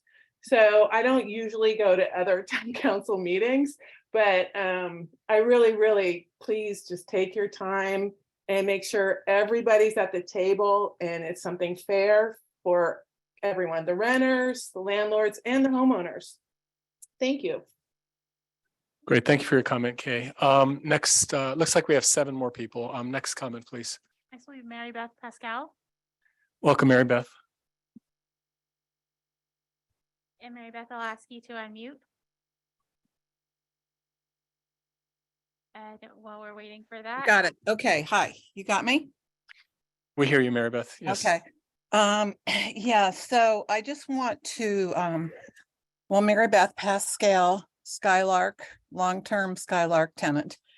And I just want to remind people that are speaking with Prime that Prime is the same, they're the same people that raised everybody's rent 10% when they could, and also came to the meeting and threatened to litigate if there was rent stabilization. So these are the maybe people that you're sitting down with and perceiving as being agreeable, when in fact, the people that they presented themselves, and they already did, those are the people they are.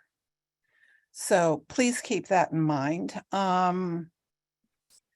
Let's see, I heard that there was a certain percentage of people in Skylark that earned a certain amount of money. You know, if they weren't this, it was like 66% earned more or whatever. Nobody up here knows how much money I make. So I don't know how anybody comes up with any kind of percentage of what people's incomes are. And I have worked for the county for 20 years, and we have to fight tooth and nail with the county to get maybe 2% raises. Okay. So 7% is, you know, and we serve the county. You know, we're up there serving, that's our job. But my coworkers can't live here and I won't be able to live here in 2 years for sure. So you might want to keep that in mind. One other thing, you say 166,000 for 4 people. Well, what about for 1 person? I mean, I heard 166,000 for 4 people. They would qualify, but nobody said anything about 1 person. Mary Beth, I think we're out of time. I'm done. Thank Okay. you. Great. Thanks for your comment. Next speaker, please. Next is Lucy Hollingsworth. Welcome, Lucy. Thank you. Good evening. I'm Lucy Hollingsworth, senior housing attorney with Legal Aid of Marin. We appreciate the time and effort that city staff and members of this council put into addressing the housing crisis, but it's apparent that more research and thought must be done. We do have data showing the threat of displacement and actual displacement, and that data clearly shows, as well as our on-the-ground experience at Legal Aid of Marin, that AB 1482 is not enough to keep tenants in their homes. According to the most recent ACS data, Larkspur's population is now a majority renters. Out of the 3,000 plus renter households in Larkspur, over 1,400 of those households pay more than 30% of their income for housing. And that's just the beginning. I'm happy to resubmit to this council the 3 data-driven Larkspur-specific letters from previous council meetings. The recommendation to create a rent cap coupled with a dispute resolution process neglects the obvious. The balance of power clearly and overwhelmingly favors the landlords. Tenants are too afraid to even speak up when their ovens break, let alone challenge their landlord in this public and intimidating forum. They also need a good landlord reference if they can ever hope to rent again in this market. Landlords also have greater access to attorneys and other experts. In short, this program reverses any advances advocates have made for equitable access to justice. Councilmember Way notes that the council is looking at what is fair for everyone. What needs to be asked is, how do we make this fair for everyone? Because currently it is not. Regarding rental assistance is a program that is regressive, creates dependency, and doesn't actually address the underlying issue that rents are unaffordable. Subcommittee B notes the success of Prime's rental assistance program because 26 plus residents of Skylark were approved for rental assistance and many more tenants have requested information.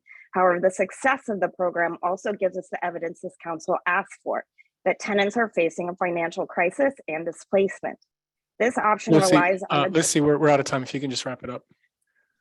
We urge this council to enact something meaningful. These current options are not meaningful. You've worked hard to understand these issues, and it would be a shame if the result puts tenants, more than 50% of Larkspur's population, in the same or an even worse position than they are now. Thanks so much. Great. Thank you, Lucy. And if you would submit, you've submitted letters in the past, they're very helpful. That would be great. I'm sure you have more. Yeah, we'd love to read that over. I do have your old letters filed. Next comment, please. Next will be Rovi Lan Antonio. Welcome. Good evening, Mayor and City Council. My name is Rovi Lan Antonio with the California Apartment Association. Your discussion prior to the public comment clearly demonstrated that it is far more productive to engage in discussions that target the problem versus engaging in a long-winded talks about blanket citywide policies that are based on perceived fears and anecdotes. Pursuing a broad-based policy like rent control is a perceived solution looking for a problem. The analysis and meetings you've had over the past few months targeted the real problem that you were asked to resolve. They prove that agreements can be reached when you deploy logic, facts, and reason. This approach can also be used to develop a city-sponsored, targeted rental assistance program to benefit renters who are truly financially distressed. A targeted approach eliminates unintended consequences such as punishing housing providers, compromising the safety and quality of older buildings, and implementing a new bureaucracy that has been well documented to fail in the long term. At the end of the day, Larkspur still has statewide laws to protect renters from rent gouging and unjust termination of tenancies. Larkspur has a cap on rent increases, and termination of tenancies have to be justified. Thank you for the opportunity to speak tonight. Great, thank you, Rovi. Next comment, please. Next will be Aza R. Hi, can you hear me? Yes, welcome. Hi, thank you. Hi, Honorable Mayor, Vice Mayor, members of council. My name is Azalea. I live in Greenbrae, Bon Air specifically. What I want to say simply is this is just about arbitrary rent increases. protecting tenants from arbitrary rent increases. I think the city of Larkspur is amazingly wonderful. We have a unique opportunity to do something meaningful. It doesn't have to look like Berkeley. It doesn't have to look like San Francisco. It doesn't have to look like East Palo Alto or even Oakland. We can do something really unique. It's about preserving quality for the folks who reside here, who's been here forever. I'm hoping that this council does something that's innovative and really protect those who are here. You heard people speak passionately. We are lucky to live in such a beautiful community, but we want to stay here. At any given point, these big property owners can either sell, decide to increase the rent whenever they want, however they want. It's arbitrary. They make arbitrary decisions, and we don't know. We're just at their discretion on what they want to do, when they want to do it, how they want to do it. So let's come together and do something meaningful. Thank you so much for putting this together, but we have a real opportunity. We can learn from bad practices as Fairfax has done, but we have a good chance to do something meaningful. Help preserve the people in Larkspur. We're going to do something meaningful. I trust in you all. We voted for you all, and we're looking for you all to do the right thing. Thank you. Great. Thank you, Azia. Next speaker, please. Next will be AR. Welcome. Hello, this is Alexis. I live at Skylark. It's nice to see everybody. I'm grateful that this forum is being held. I think it's really important for people to talk about the various sides of the issue. And I know that I am hearing perspectives that I would not otherwise be exposed to, and it's helpful. I wanted to talk for a moment about the 97% renewal rate that was mentioned for Skylark. On the ground, what I see is that we have approximately a 20% vacancy rate right now, which equals around 90 units out of 455. That figure is not exact, but it's approximate. I also see that we have had more than 25% of units on the property renovated since Prime took over, meaning those units are all new tenants. So now we're approaching 50% of the property that has turned over in less than a year since Prime has taken over. So I'd be very interested to hear what Prime's calculations are based on. Now, I have to assume that what was discussed regarding this figure, there were some misleading statements made. And I can tell you that in my dealings with trying to deal with health and safety issues on the property, that this is consistent with what I have seen play out over and over in Prime's dealings with regulators and with tenants. And I actually I'm going to say Alexis, you have just a sentence or so. We're over time.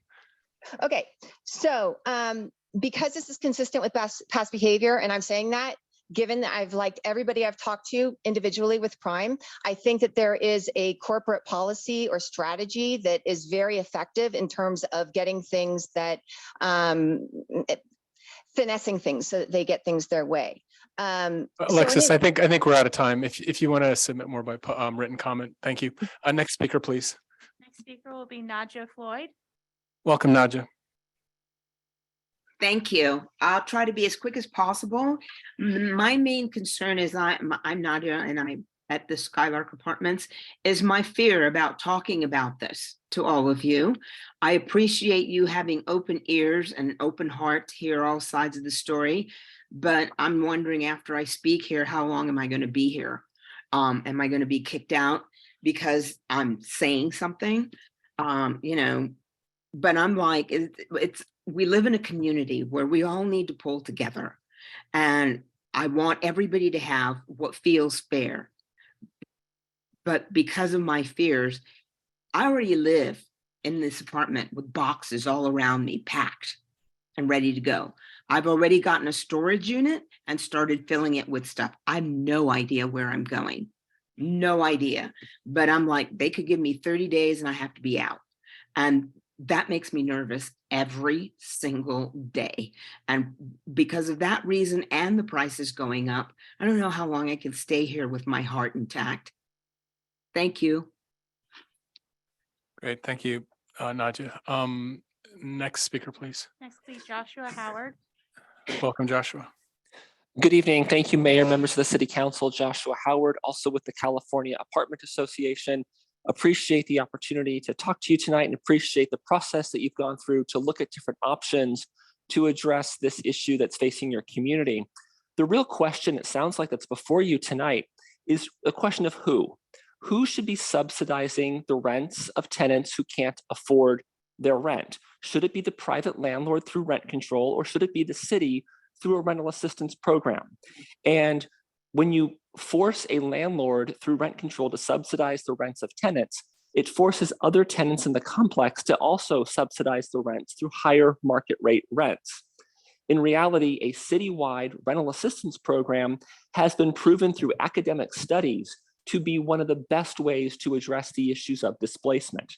And I would call your attention to a study by Professor Boaz Abramson from the Stanford School of Business and now with the Columbia Business School, who concluded in his July 2022 study, rental assistance lowers evictions, lowers homelessness, reduces displacement, improves welfare, because it reduces the likelihood that tenants default and or move in the first place.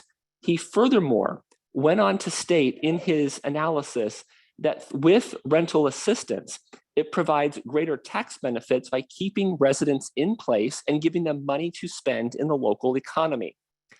It was interesting to hear earlier in your conversation that this really stems, the conversation you're having, from one particular instance where an owner is trying to invest in their property, improve the community, and needs to recuperate some of those costs. And they have come to the table, they have brought solutions, they have brought a rental assistance program. Joshua, we're out of time. If you can wrap it up, Joshua, one sentence, Thank please. you. And appreciate their commitment. So I'd appreciate the council looking at these studies and looking at ways to provide a community-wide solution through rental assistance to address this concern. Thank you. Great, thank you for your comment. Joshua, can I ask that you send those references to the city clerk so that I can look up those studies? He's gone? Okay. I have that study. You do? Yes, member way. Okay.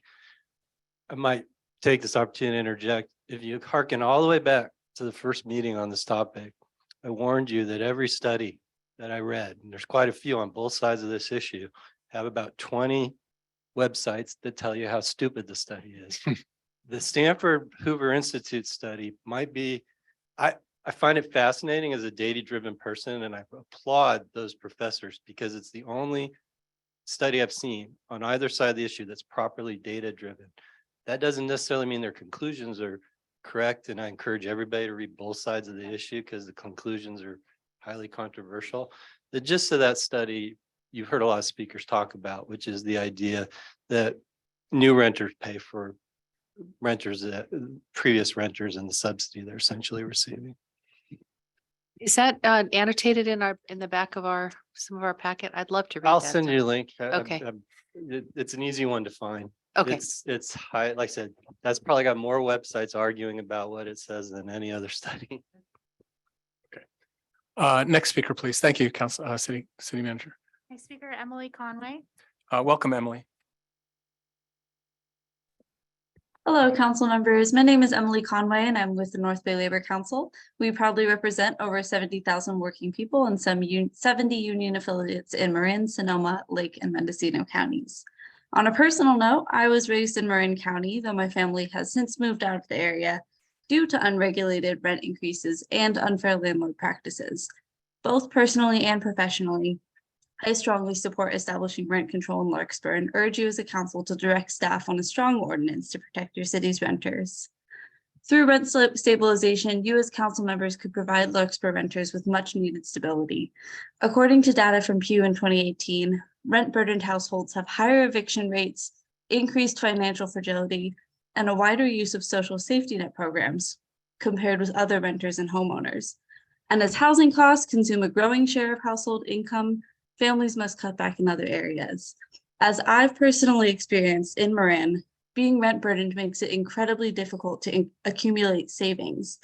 So when the unexpected happens, injury or illness, natural disaster, job loss, family emergency, etc., there's nothing to fall back on. By instituting rental protections, you would be alleviating so much of the stress and anxiety that comes with being a renter, especially a rent-burdened individual. Not only this, but you would be helping provide Larkspur renters with stability, decreasing their risk of long-term hardship, and opening the door for them to create critical financial safety nets for themselves and their families.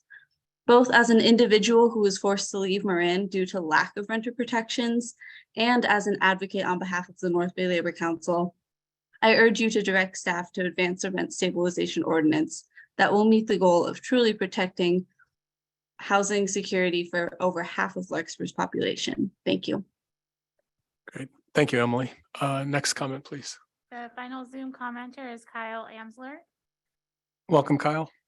Thank you. Hi, my name is Kyle Marie. I'm co-chair of Marin DSA's Rent Control Committee. I'm a renter and I'm a child life specialist, which means I'm an essential healthcare worker working with children receiving palliative care and hospice care throughout Marin. Housing insecurity is a public health crisis. Over half of Larkspur renters are rent burdened, which means they spend over 30% of their income on rent. And there's a ton of research on evictions and housing instability, how it affects children. I will email it to you. Healthcare workers have always been essential in keeping our communities safe and healthy. That is why the National Union of Healthcare Workers endorsed this campaign. And as a volunteer on this campaign, I do just want to reiterate the total number of signatures from Larkspur residents is 614. And of those, 390 are from non-Skylark renters. There are also 86 signatures from homeowners. So what this council decides will influence the lives of thousands of renters, working people, and children. People like me, other towns and cities will look to Larkspur's ordinance as a model. Please do not set the cap on annual rent increases at 7%. I would encourage you to cap rents at 65% of CPI or 5%, whichever is lower, and include just cause eviction protections. Thank you. Great. Thank you, Kyle Maria. Any other comments? I'm sorry, anybody else in the queue? There's no further Zoom comments. Okay, great. So let's just one last call in the chamber. I think we had a lot of comments. If anyone wants to take 2 minutes, we'll bring it back to the council after this. Okay, no takers. All right. So yeah, I'm sorry. Okay, go ahead. I just want to point out, Mr. Kendall, that what I used my public comment time for is something that you would know if you had done the due diligence of speaking with the Skylark Tenants Association or the DSA. You only spoke to Prime. And to be honest, I think they manipulated you into creating a program that would squeeze someone like me into a forced position of having to sign their lease, which I don't want to do. Okay, thank you for that comment. Well, I think we have 2 more. Go ahead. I just want to say I'm Elaine from Skylark, and I'm not certain the information is correct. I have the highest, the one with 15% deduction with the housing fund, and I did not have to sign a new lease. I'm still having that program attached to my original lease. So unless that's a change with the new 5% program that they're offering, I'm not aware of it. Just wanted you to know. Appreciate that, Elaine. I think we have one more comment.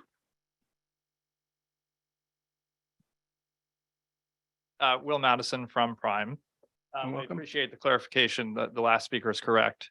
If you are on the legacy lease, you stay on that lease, and it's merely an addendum to that lease. So there's no term change. Thanks. Okay, appreciate it. Could just come on up. I guess we're. I'm Julie. I'm at Skylark as well. It may be an addendum to the lease, but everybody that's been at Skylark is on a month-to-month lease. So that doesn't necessarily give any stability in terms of what you talked about it being like a long term, unless you sign the lease, the new lease, which could add pet rent, sewer, water, garbage, there's a lot of things. They keep changing what they add, so I don't quite know where it's at now. I know where it was at the beginning. But that's just something to take into consideration and ask the question, so. Great. Thank you, Julian. Okay, so let's bring it back to the council. Who wants to start? I'll start. Mr. Kendall, go ahead. All right, and this is, I think Dorothy, was that your name? Okay, and to Skylark members, I owe you all an apology. And I can't talk for Catherine, but when I went to speak to Prime, I felt like I was representing you. I felt that I was trying to do something that was in your best interest. I assumed I knew it was in your best interest. And I, was sort of as your advocate, to try to say, hey, Prime, what you're doing is wrong. We have to create something that's going to protect the people that need to be protected. Let's work something out. And it was kind of that back and forth where I felt in my mind that both sides were represented. Prime was at the table. Catherine and I were at the table representing the tenants. And it was a mistake. It was presumptuous of me to assume that I knew what you wanted.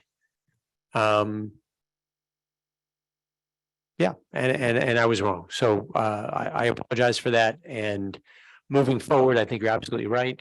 It makes much more sense to have all parties represented. Obviously, I'm not going to have 600 people from, from Skylark show up, but we should have representatives from Skylark as well as representatives from Prime. And Catherine and I maybe should be more the middle, mediator, whatever that role is, as opposed to taking on that role that I saw as the representative of the tenants. So I apologize for that, and moving forward, that's what we'll do. So I appreciate your saying that. I don't know what to do. Doctors, doctors take an oath, and I think their oath is, do no harm. And that's kind of what I just don't want to, I love Larkspur. I don't want to screw it up. I know rent control has its pros and cons. It has, people that get help, people get hurt. It has an effect on the free market. It just does. I'm not saying I'm against rent control, but I'm just saying I'm cautious. I don't want to jump into something and then leave Larkspur in a worse place than I found it. So I think that's why I think everybody would like us to just make a decision and do it. What are we waiting for? I mean, there's a problem, fix the problem. And I know it's taking us a long time. And I think we're really just trying to be diligent, and we're trying to figure out what's really the right thing to do for Larkspur.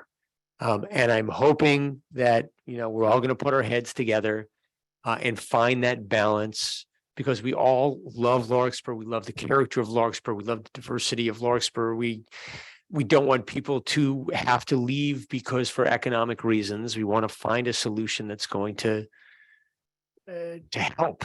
And I just don't think we know what that is yet. So I just want to say I really appreciate everybody speaking. I know it's not easy for people to speak in public. I know people are talking about personal situations, but it does help us. So I'm grateful that everybody takes the time to come or to be on Zoom, takes the time to express where we screw up, and we think we're doing something, and you say, yeah, that's actually not it. Or, we think the situation is something, you're like, well, you didn't know that, the lease actually has 10 other things in it that nobody mentioned to you. I wouldn't know that if people didn't say it. So I'm grateful. I am grateful that you have brought that to our attention. So having said that, I'm not in a position to make a decision. I really wanted to be in a position to make a decision. I came to this meeting think maybe I had the answer, and clearly I don't.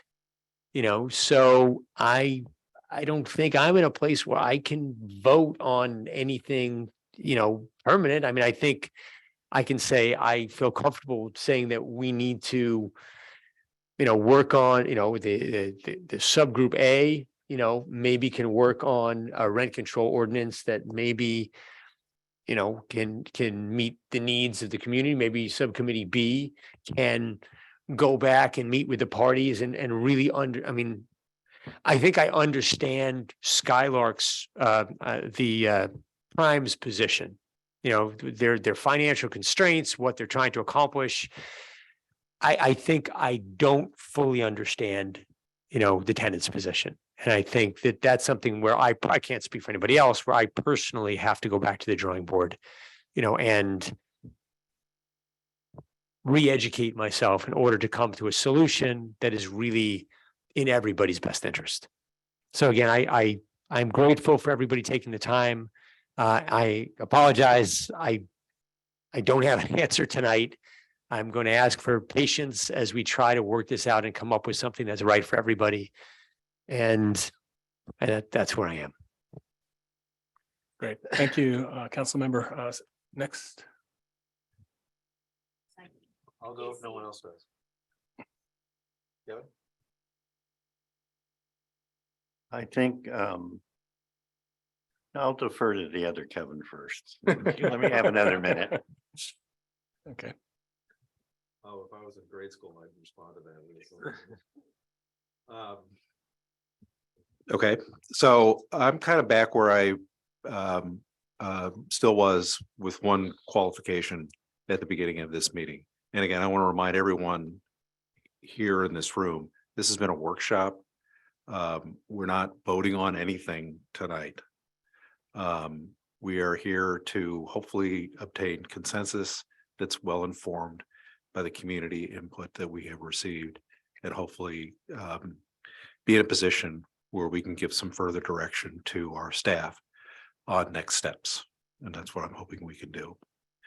From my perspective, as I said, I'm kind of still back where I started the conversation this evening. I believe it's time to put pencil to paper and draft an ordinance.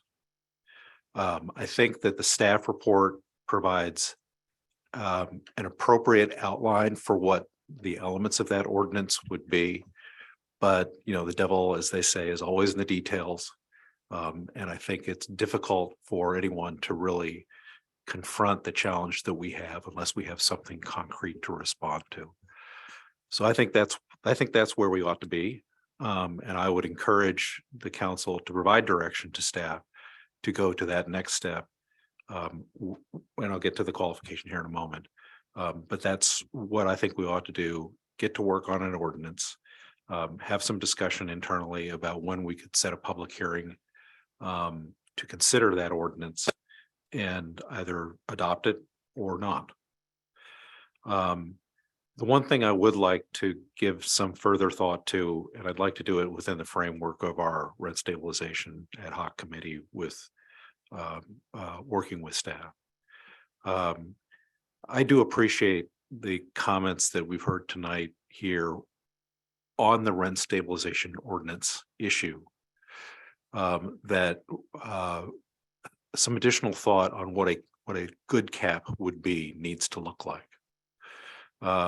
My impulse previously was that in the interest of simplicity and transparency and efficiency, picking a number that might be reasonable to the renter community as well as to the landlord community might be the best way to do that. Tonight's comments have made me feel that maybe that was premature.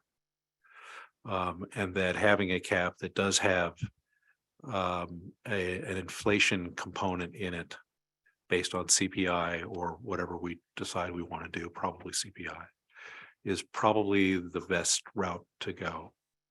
So I would request that with my colleague, the mayor, that we convene again as an ad hoc committee working with staff to at least develop some options on what a cap might look like that takes those considerations into account. And maybe have that as one of maybe one or two alternatives in the framework of a draft ordinance that we could consider at a public hearing. But I do think that that's an important additional step that we need to take as the ad hoc committee on rent stabilization. But that's the only qualifier. I think the framework for an ordinance with, tweaking and drafting and things that go into making the sausage, it's time to do that. So I would encourage that the council allow the ad hoc committee, the rent stabilization ad hoc committee, to do some additional work to facilitate that outcome. But to generally have the council endorse that direction to be taken. Okay, thank you. Councilmember Carroll.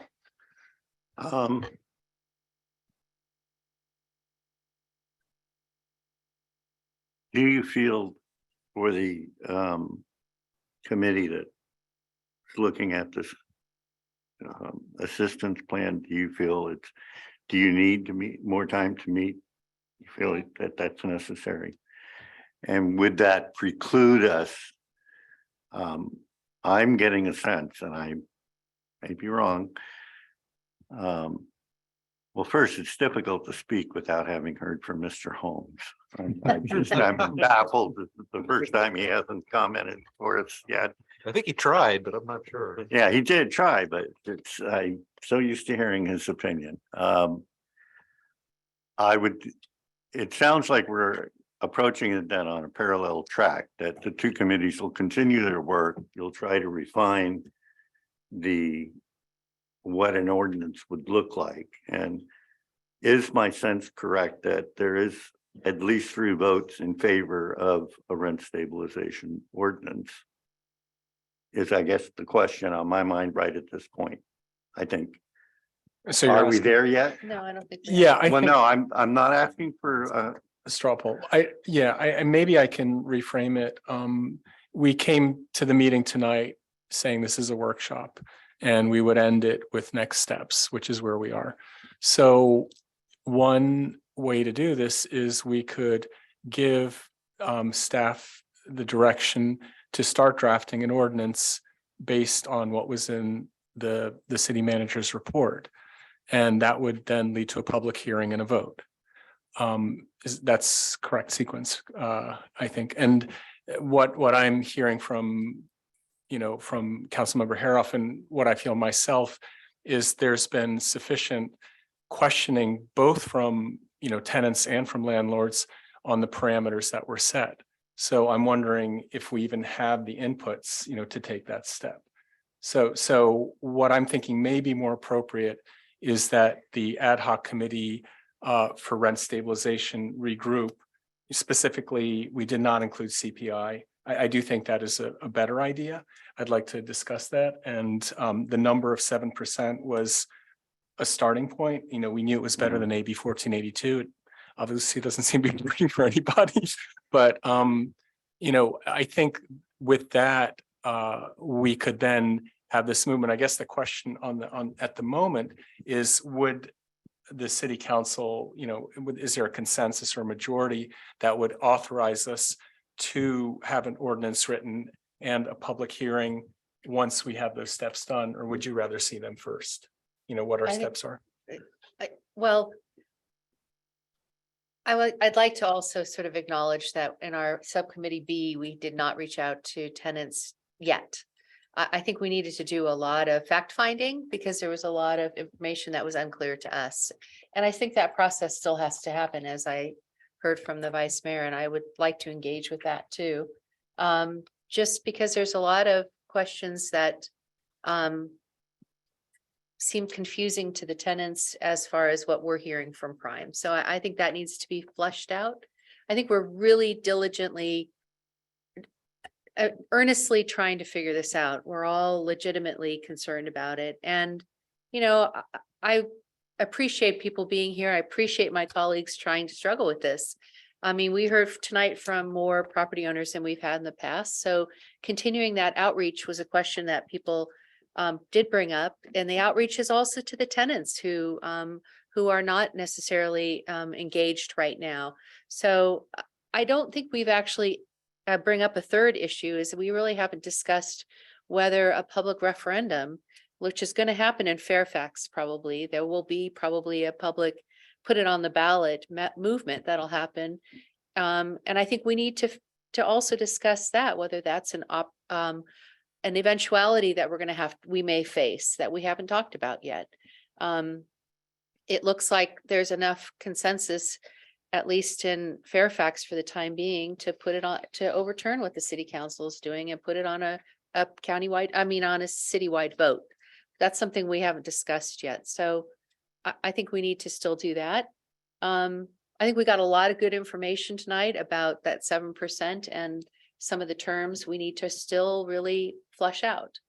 But I want everybody to know that we're very engaged with this. And, I got an email tonight that the subject line was, I was despicable, which I'm used to getting, things like that. But, the subject line also said that they were disgusted with me. So I know I'm taking a position that the majority of the people in this room are not happy with, but I'm continuing to struggle with how we engage with public policy that meets the needs of an entire community. And when you adopt something like a rent control measure that is a blanket ordinance, it has dramatic impacts on all different residents. And so I'm struggling with that public policy philosophical discussion, as well as the practical discussion that you all live with. So I don't think we're there yet. I think I'm still concerned that we are creating, we're creating a blanket wash over what may need to just be a very specific topical approach. That's the nurse in me, topical approach to a problem. So I think we need to continue exploring. To conduct additional research was one of our options, and let the subcommittees continue to get more information. So Thank you. Did that answer your question, Kevin? Yeah, it did. And I have no problem with that. Would you continue to explore it? As to the other comments, what I heard tonight was approximately 10 Skylark tenants, and I counted about 7 from other units, which to me says we have a citywide problem. So I don't think be swayed from that somehow just addressing the Skylark situation on its own will be the solution that I think is fair and just for everyone. But I'm more than willing to listen. As to a referendum, I think we're a long way from even thinking that until we have something to show people. Like I will be upfront. I don't personally, I have a lot of questions about owner occupied renting an ADU. I don't want to discourage ADUs, and I think that might be an exception. I think people who are renting rooms, my ex-wife had to rent a room when we divorced in order to maintain the mortgage payment. And that's a very intimate situation. Even when it's not physically intimate, it's just even passing each other in the kitchen and who ate my yogurt. It's different than renting an apartment that you don't have access to. So I think until we get some of these bigger questions settled, I would certainly, at some point, if I'm convinced that it should go to a vote of the citizens, I have no problem with that. As I think you're going to discover over the next 4 years, one of the things I'm very big on is being open about what's on the table and what's underneath the table. I think those issues are important. My only concern is the staff and the subcommittee. I assume the subcommittee, you're looking at that one particular aspect about CPI, but the information I would like to see from staff on a potential stabilization policy is, number one, established rent control situations, not new ones. I want to be able to go back and identify the cities, preferably similar to what we have here in Larkspur as far as population, as close as you can get to that, but that have a history of it. So I can go back and either me personally, or maybe we could get one of the librarians to go research the local newspapers for that area for articles that reflect both the tenants and perhaps the landlords. We can contact the Realtors Association for that area and or the Landlords Association for that area if there's a local chapter, and the tenants organizations for those communities. That's the level I want to get down to see, has their system worked? What has worked for them? And more importantly, what hasn't worked? Because I want to avoid those pitfalls that you're concerned about. Can I ask a clarification there, Councilmember Carroll? So I appreciate the point, data that's apples to apples, but that has history. So it's not, I mean, Fairfax, who knows where they'll be in 4 years. So that's not the apple that you're looking for. Exactly. But the question is, what? You know, I think that there's a range from something closer to AB 1482 to something closer to Santa Monica. So what would we be comparing to? I would say pick three. Pick one that's in the the most range. restrictive, one that Okay. staff feels is moderate, and one that if the rest of the council wants to consider something that's more aligned to what the situation is now, that's fine if you guys want to look at it. But I'm looking at, I want to know lowest denominator that protects rent tenants the most. I'm more than willing to look at the middle ground, and I'm very willing to look at what the property owner's objections to my preferred choices are. I want to hear those things because I'd rather hear it from the experience people have had than the fears that we heard from the people who don't know, you know, and that's sort of where I am. I know to that point, you gave Bell Gardens as an example, and was it Los Gatos? Were there? I don't know if you want me, I have quite a few comments I might want to offer to the council. Okay. So that you have some thoughts. I'll start with there. I offered you 4 cities only because they stood out in our research for various reasons. So we offered you 2 that relatively recently had adopted what we've labeled a rent stabilization ordinance. Bell Gardens was, at the time that I wrote the particular report, the most recent. There have subsequently been some other cities to adopt that form of rent regulation. Of the cities that have rent regulation around the state that involves some sort of rent ceiling, that's the more common approach. But there are a number of cities that use the rent dispute model. The one we've interviewed probably the most in depth because they made themselves more available to us is the Los Gatos staff. And Los Gatos has had the rent dispute resolution approach for 18 years. So I can offer a lot of information from those interviews at the appropriate time on both sides, but I think no one quantifies any of this well enough for me to give you data. What I'm going to end up with is anecdotal evidence, some staff reports. In some of these cities that have had rent control or rent regulation, rent stabilization, whatever they've had, you can find articles in the paper, but I don't trust articles in the paper to actually provide me enough context to what really happened. That's why we've pushed you into these 2 choices generally, is these are the 2 formats that you have to choose from. And I think with rent regulation discussions, we all fall into a natural way of thinking that we are establishing a rock solid cap and the rent will never go above that cap. That is not correct. I'm your regulator, so I'm going to tell you how a regulator thinks about it. The ceiling or cap is the number that when the landlord deems it for whatever reason necessary to exceed that number, he or she has to go through a regulatory process. Your question is, what's the number that triggers the regulatory process and what is the regulatory process? And so what we've essentially said to you in the committee's offered, you've got to pick what that threshold number is. And then you've got to decide what happens if the landlord has reason to go ahead of that, above that number. And so whatever number you pick, see, let's just say you pick what you've had several people say is 5% or 2/3 of CPI, which is ever is lower. One of the things that in the early years, I think you're going to find is there's going to be the triggering of a number of applications, because there's got to be sort of an evening out of the landlords understanding the landscape and what they can and can't exceed that cap for. And eventually this stuff, from what we've heard talking to cities, starts to sort of become predictable in what an annual caseload might look like.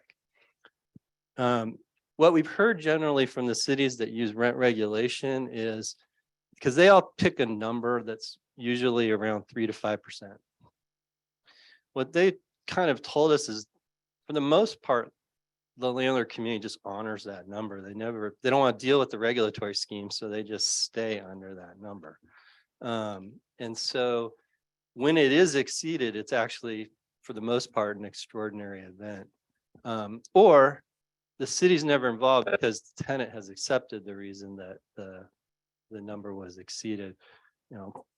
Something happened, the tenant understands, has had a conversation with the landlord, and doesn't feel that they need to get any regulatory body involved with the conversation. So Dan, can I ask you a quick question? Just, I'm sorry to interrupt, but we've heard a lot of anecdotal evidence that if there was a rent cap put at 5%, that landlords who previously had only raised the rent 2 to 3%, now we're going to go up to 5% because that's the limit, and that somehow it like signals to them that that's an appropriate amount to raise the rent. Have you heard in your research, or the people you've spoken to, one way or another, whether that's accurate? I think actually what those speakers are speaking to is more the model where the caps tend to be more restrictive. That tends to be when I've heard cities say we see some of this behavior, but I don't think anybody's ever quantified it. It's all much more speculative that this is or is not happening. Again, the controversial Stanford study takes a shot at using some data to try to see if that behavior is or isn't occurring, as well as some other behaviors in the market. So I don't have a clear-cut answer for you. I think a lot of folks are just sort of saying, I heard this happened, or I heard that happened, and so it must be true. More and more when I've talked to cities, what I've heard is these things stabilize over time. And so we have to figure out what that is. What I don't discount, though, is I don't know, we have this unique problem with this particular property because it has a recent reacquisition, and the economics are so different than the vast majority of properties within the city.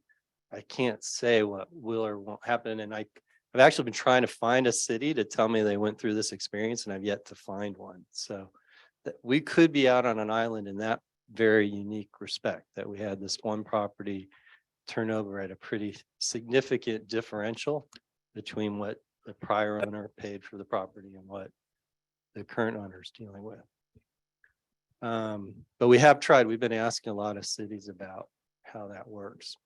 But I want to focus you back when you have this conversation, and I don't know you're going to make a lot of progress till you as a group of 5 have some discussion about this.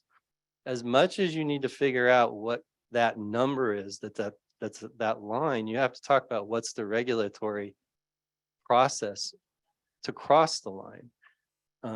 And that's as important a discussion that we need to resolve as the line is.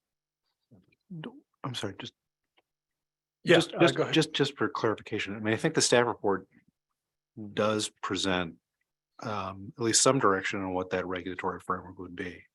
And that's the mediation arbitration process. The landlord in that regulatory scheme, the landlord's required to give a fairly extended notice that they intend to exceed the number.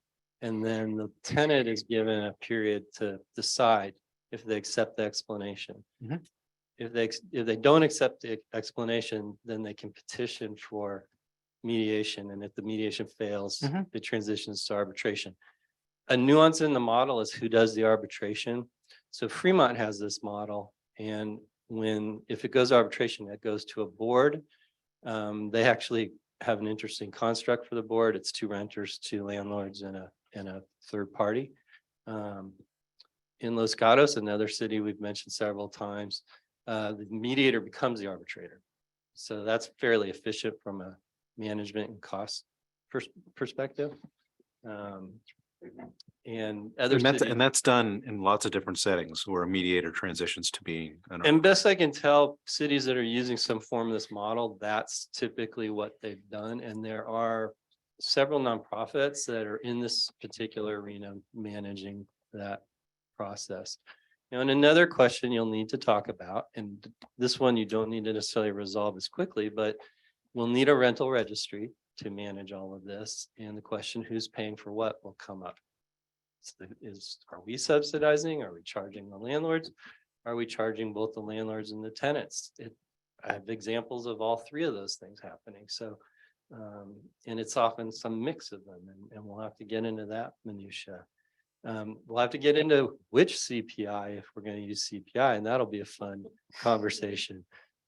We have to get into a question of fair rate of return and how much we want to define it. Some cities barely define it, and they leave it to the individual case by case resolution, and others are pretty tight on what they say fair rate of return is. So, all this stuff has to be worked out, but the first big questions are that line and what happens if the landlord wants to exceed the line. And I think that, I read the staff report as giving me some comfort that we are close to doing that. And why I suggested that the ad hoc committee that Gabe and I are on would like to take a little bit more time, or at least I would, to kind of figure out what the line really is, or what it should be in terms of what you would be putting together. But once we do that, I think we're ready to go. Yeah, and Dan, to your point, I think page 6 of the staff report actually, we may not be happy with the answers we had tonight, but I think they addressed most of what you were saying. So we did talk about the rental registry, who pays. Well, we did talk about the amount. You made a recommendation, but you as a group of 5 haven't had that conversation. Yeah. Before I give it back to you, Mr. Mayor, a couple of things I've been hearing tonight I wanted to make sure folks are clear about. Rent regulation is for properties that are 3 units or more. So we've heard a lot of questions about ADUs, and I own a granny unit, or I have a one unit. Those are all exempt from rent regulation. The consternation and controversy that you're hearing about in a certain other community is over the eviction protections, which in many communities, the eviction protections extend beyond that or below that threshold. And that's what's caused a lot of angst over in Fairfax, is that there's a lot of confusion in the community about exactly how the eviction protections work, which units they apply to and which they don't. And that's why one of our recommendations is we need to take that up as its own exploration, and we need to do a thorough outreach on that topic. We've, just like most communities, we focused much more heavily on this issue of a rent increase cap and what should happen. And that's just sort of natural, but I think we want to take a lesson learned, which is to make sure we have that second conversation at some point, and we let everybody have their say on that question alone of which units are subject, what happens, do we actually want to add to the restrictions, and we haven't really done a lot of that. Yes, I would assume if, and one of the reasons I asked for the communities to be picked are ones with good histories, is I would assume that any city that has this regulatory scheme, there's at least, at a minimum, if not analysis, at least a staff report on number of complaints received versus how many units they're regulating, the costs of enforcement, the types of issues that come up based on how their scheme is what the actual rules of engagement are, et cetera. And so that's the kind of information that I'm looking for. I'd like to think that too. Okay, But I run a small city that historically kept bad records. Yes. yeah. And as I talk to some of these cities, particularly ones on our scale, I'm getting that same sense in the back of my head that maybe not all the records can, but I would to look for your that. point, I know that they have records of public hearings. Those occurred on the record for certain. I think what happens with both models, but particularly with the rental dispute model, most agencies outsource some component, if not all of that model, to a third party that specializes in it. And I think that sometimes leads to less detailed record keeping. And so we'll go pursue what we can. I appreciate your request. I just want to caution that I would love to think every government agency kept, I'm going to use Germany as an example, German style records, but I'm not confident that. Well, for the benefit of the audience, next week, we get to spend a few days together at the Cal Cities Convention in Sacramento, which I have to go to. You have to send me because I have to take a mandatory ethics class and the other one, sexual harassment. So I'm gonna be there anyway, and what I'm requesting of the city managers, if you could point me to people to talk to at that convention that you think could inform me, I would love to have those meetings. I don't go to cocktail parties, so I have a lot of free time between 4 and 7 p.m. I'm not going to any of those cocktail parties that I've received invitations to, and I'd rather, if they're agreeable, spend my time with those people. And to go on a little bit to the rental registry, my personal feelings is in developing that, as we develop that, one of the things I would like to hear is from particularly our community development director, because we are still going through the HCD process, which we're going to have to do again in 7 years or 8 years. Hopefully I will not be here. One of you might be. But we also have to be working on the general plan. And is there information that we could embed in that we can ask the property owners that would make her job a little easier or provide, better decision making on our part down the road? And I don't know, I mean, because you don't know what you don't know, is would Public Works, could they use any information from that kind of a thing?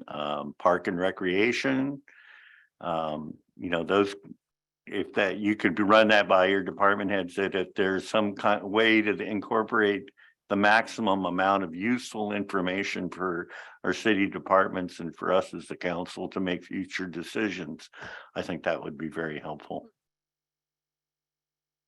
I agree. I think if Ms. Simone was here, what she would tell you is the value for her on an input level would be understanding the dynamics of the size of units. And, we don't know how many 3 bedrooms there are, how many 2 bedrooms there are out in the community. You start to get that information when you have a rental registry. We have found one city that adopted a rental registry, even though they have no other regulations involving rent. So we want to interview them to find out why they did that. And so, might be simply because they wanted to better inform staff of what the landscape looked like. But y'all, we'll have to discuss, are we paying for the rental registry? Are the landlords paying for the rental registry? Hey, Dan, I'm sorry. I know everybody wants to get out of here. Just one more quick question is, don't landlords have to register for maybe a business license? Isn't there something that they register for? We already have something like a rental registry? No, well, yes, they have to get a business license. But they only have to pay a fee based on the number of units. So we don't have nuances about what those different types of units are. So that's where the registry starts to have value added that Councilmember Carroll's asking about. The main purpose of the rental registry is to track rent and for the regulatory purpose. But These additional benefits, I think, you start to really understand how your population is being housed in a way that you can't do now. As Mayor Paulson and I have talked about a number of times, the greatest gift the state could give is to run a rental registry for the whole state, which if their computer system wasn't still in the 1970s, I think they could probably do rather easily. And then we could actually study the whole state and understand how we look relative to the rest of the state. So that'll be my dream. And before I retire, I'll keep beating that drum when we go to the conference next week, I'll beat that drum to a couple of people's ears. So. Thank you. And so looking at the time, it's almost 10. I want to wrap up in a few minutes. Any other council comments? Yeah, I'm sorry. I'm the new guy. Good. One thing I would like to see is one of the things I did, I'm not submitting it for public record if I can avoid it, because it's my math.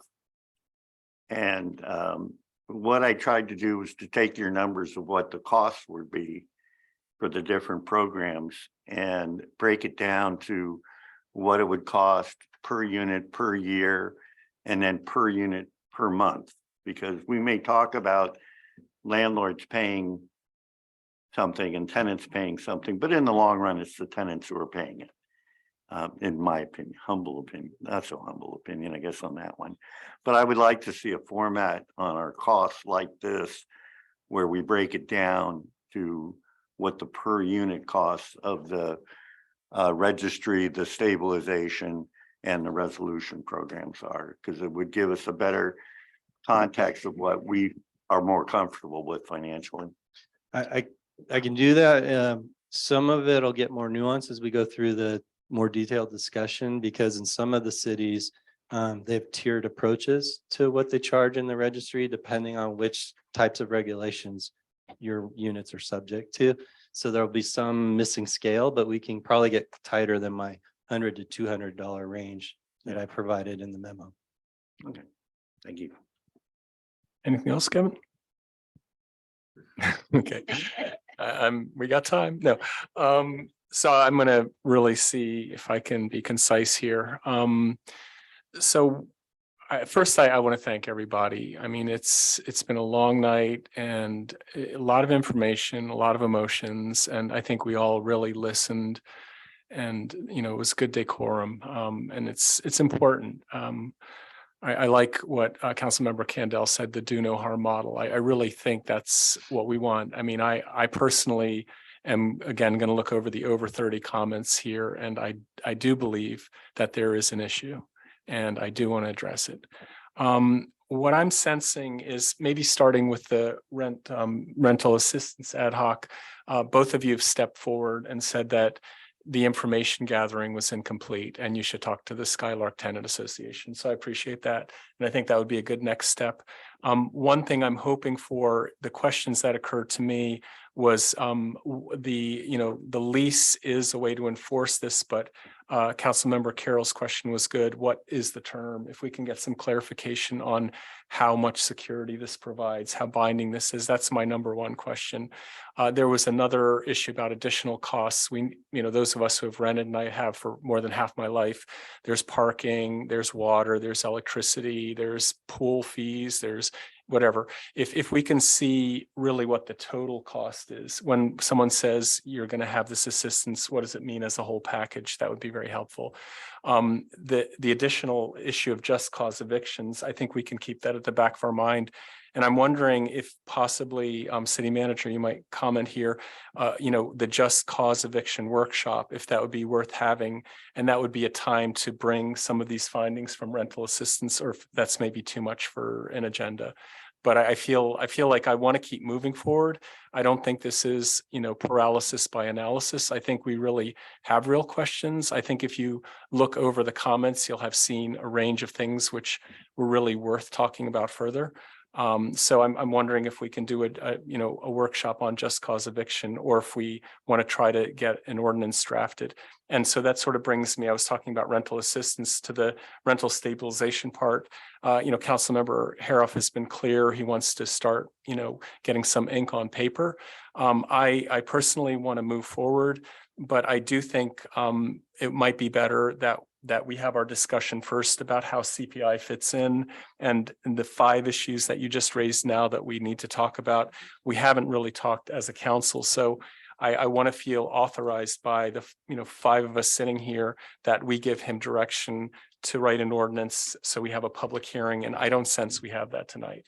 And I'm open to, what I think is we do our homework, and then maybe at a city council meeting on an agenda item, we present that and then ask the council to allow us to give staff direction to write an ordinance to then hold a public hearing. I'm open to yeas and nays on that. All right, so my concern is because of the Brown Act, we can't talk other than like right here. So, okay, so I'm not in favor of a rental ordinance at 7%. I'm just not. I'm not at a favor of a rental ordinance at 60% of CPI either, because I think that's too low. I don't know exactly what that sweet spot is, but I think that's something we may all have different opinions on. And I think that's going to have to be a conversation that we have as a group, as opposed to the 2 of you. So I think it's kind of late right now to start that conversation. But I think that's the next time we talk about that, that's something that I think we're just not all seeing eye to eye on right now. It's my opinion.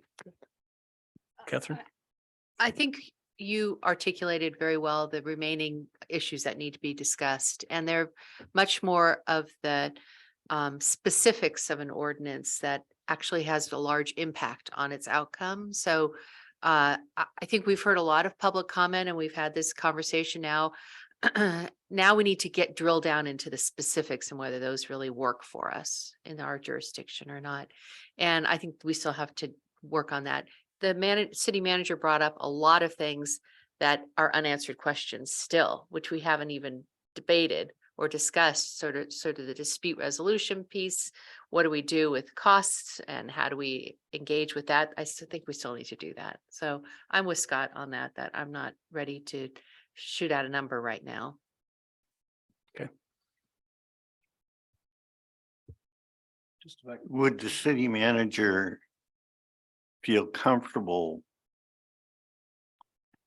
presenting us with specific language that excludes, for instance, the percentage number, but the other parameters of what an ordinance, a couple of model ordinances specifically entail right now that might be appropriate for Larkspur, subject, of course, to our discussion? I think we could do 2 things. We could give you sort of the bullets of what the 2 models entail in more detail. And then we could give you some samples of cities that have adopted one or the other of the models. And so you can look at kind of the specifics, and we can highlight what's sort of common across the model and what's unique to that city. Because you will find in both models, cities providing their own little tweak that they felt was appropriate for their community. So I think we could drive the conversation a little more there. I did want to note too, a lot of cities, particularly the general law cities like us, because they're not dealing with a charter, that percentage is adopted by resolution outside of the ordinance itself. The ordinance says the council will adopt a resolution that sets the cap. So I think that's a logical thing to do. And so we could keep advancing the mechanics conversation and simply say there's going to be a resolution that adopts whatever this number is. And that would let you keep the conversation moving. Okay. And I do think we could offer you a parallel track to talk about the just cause evictions. I think having it be its own thing on the agenda without these other conversations will avoid the confusion that I'm concerned about occurred elsewhere. And I think we can parallel track that, provided we can work out all of your calendars. But so that would, I see the mayor's nodding. I mean, I think that's where we're probably headed at this point. Yeah, I mean, we have a council meeting next Wednesday, and we have invites for strategy meetings. So there's a lot to do, but, to keep the conversation going, we could do some of this next Wednesday, correct? We could. Well, the agenda is almost published, like we're almost ready to publish next week's Okay. agenda, and it's full of really exciting stuff for me, like the audit, but probably not the most interesting things for everybody who's out there in the audience to hear about. Okay. So I to the extent I can work your calendars out, I think the more we treat this as a topic that deserves its own agenda, we're going to probably Okay. have a healthier engagement with the community. Okay. And the more we can have all five of us there, I think the better. And next Wednesday, I know Councilmember Carroll will be at that conference, so he won't be here, and neither will the manager. So, Okay. We'll be here. We'll be on Zoom. yeah. Oh, he'll be at all the cocktail parties. Okay, it's getting late. Anything else, Councilmember Harris, you looked like you wanted to say something? No, I, unless I'm missing something, I think, what our city, sorry. Unless I'm missing something, I think what our city manager just described was pretty much what I had in mind and was trying to articulate as my proposal earlier. I think we have the time to do that. I think we have, and I think it is appropriate, whether it's a pencil or a pen, to start using one of them to start putting things down on paper. And I think that's consistent with what you described we would be able to do. Leaving the opportunity for us to do some additional work at the same time. The folks on the other committee, subcommittee or ad hoc committee can do their work. We can do our work.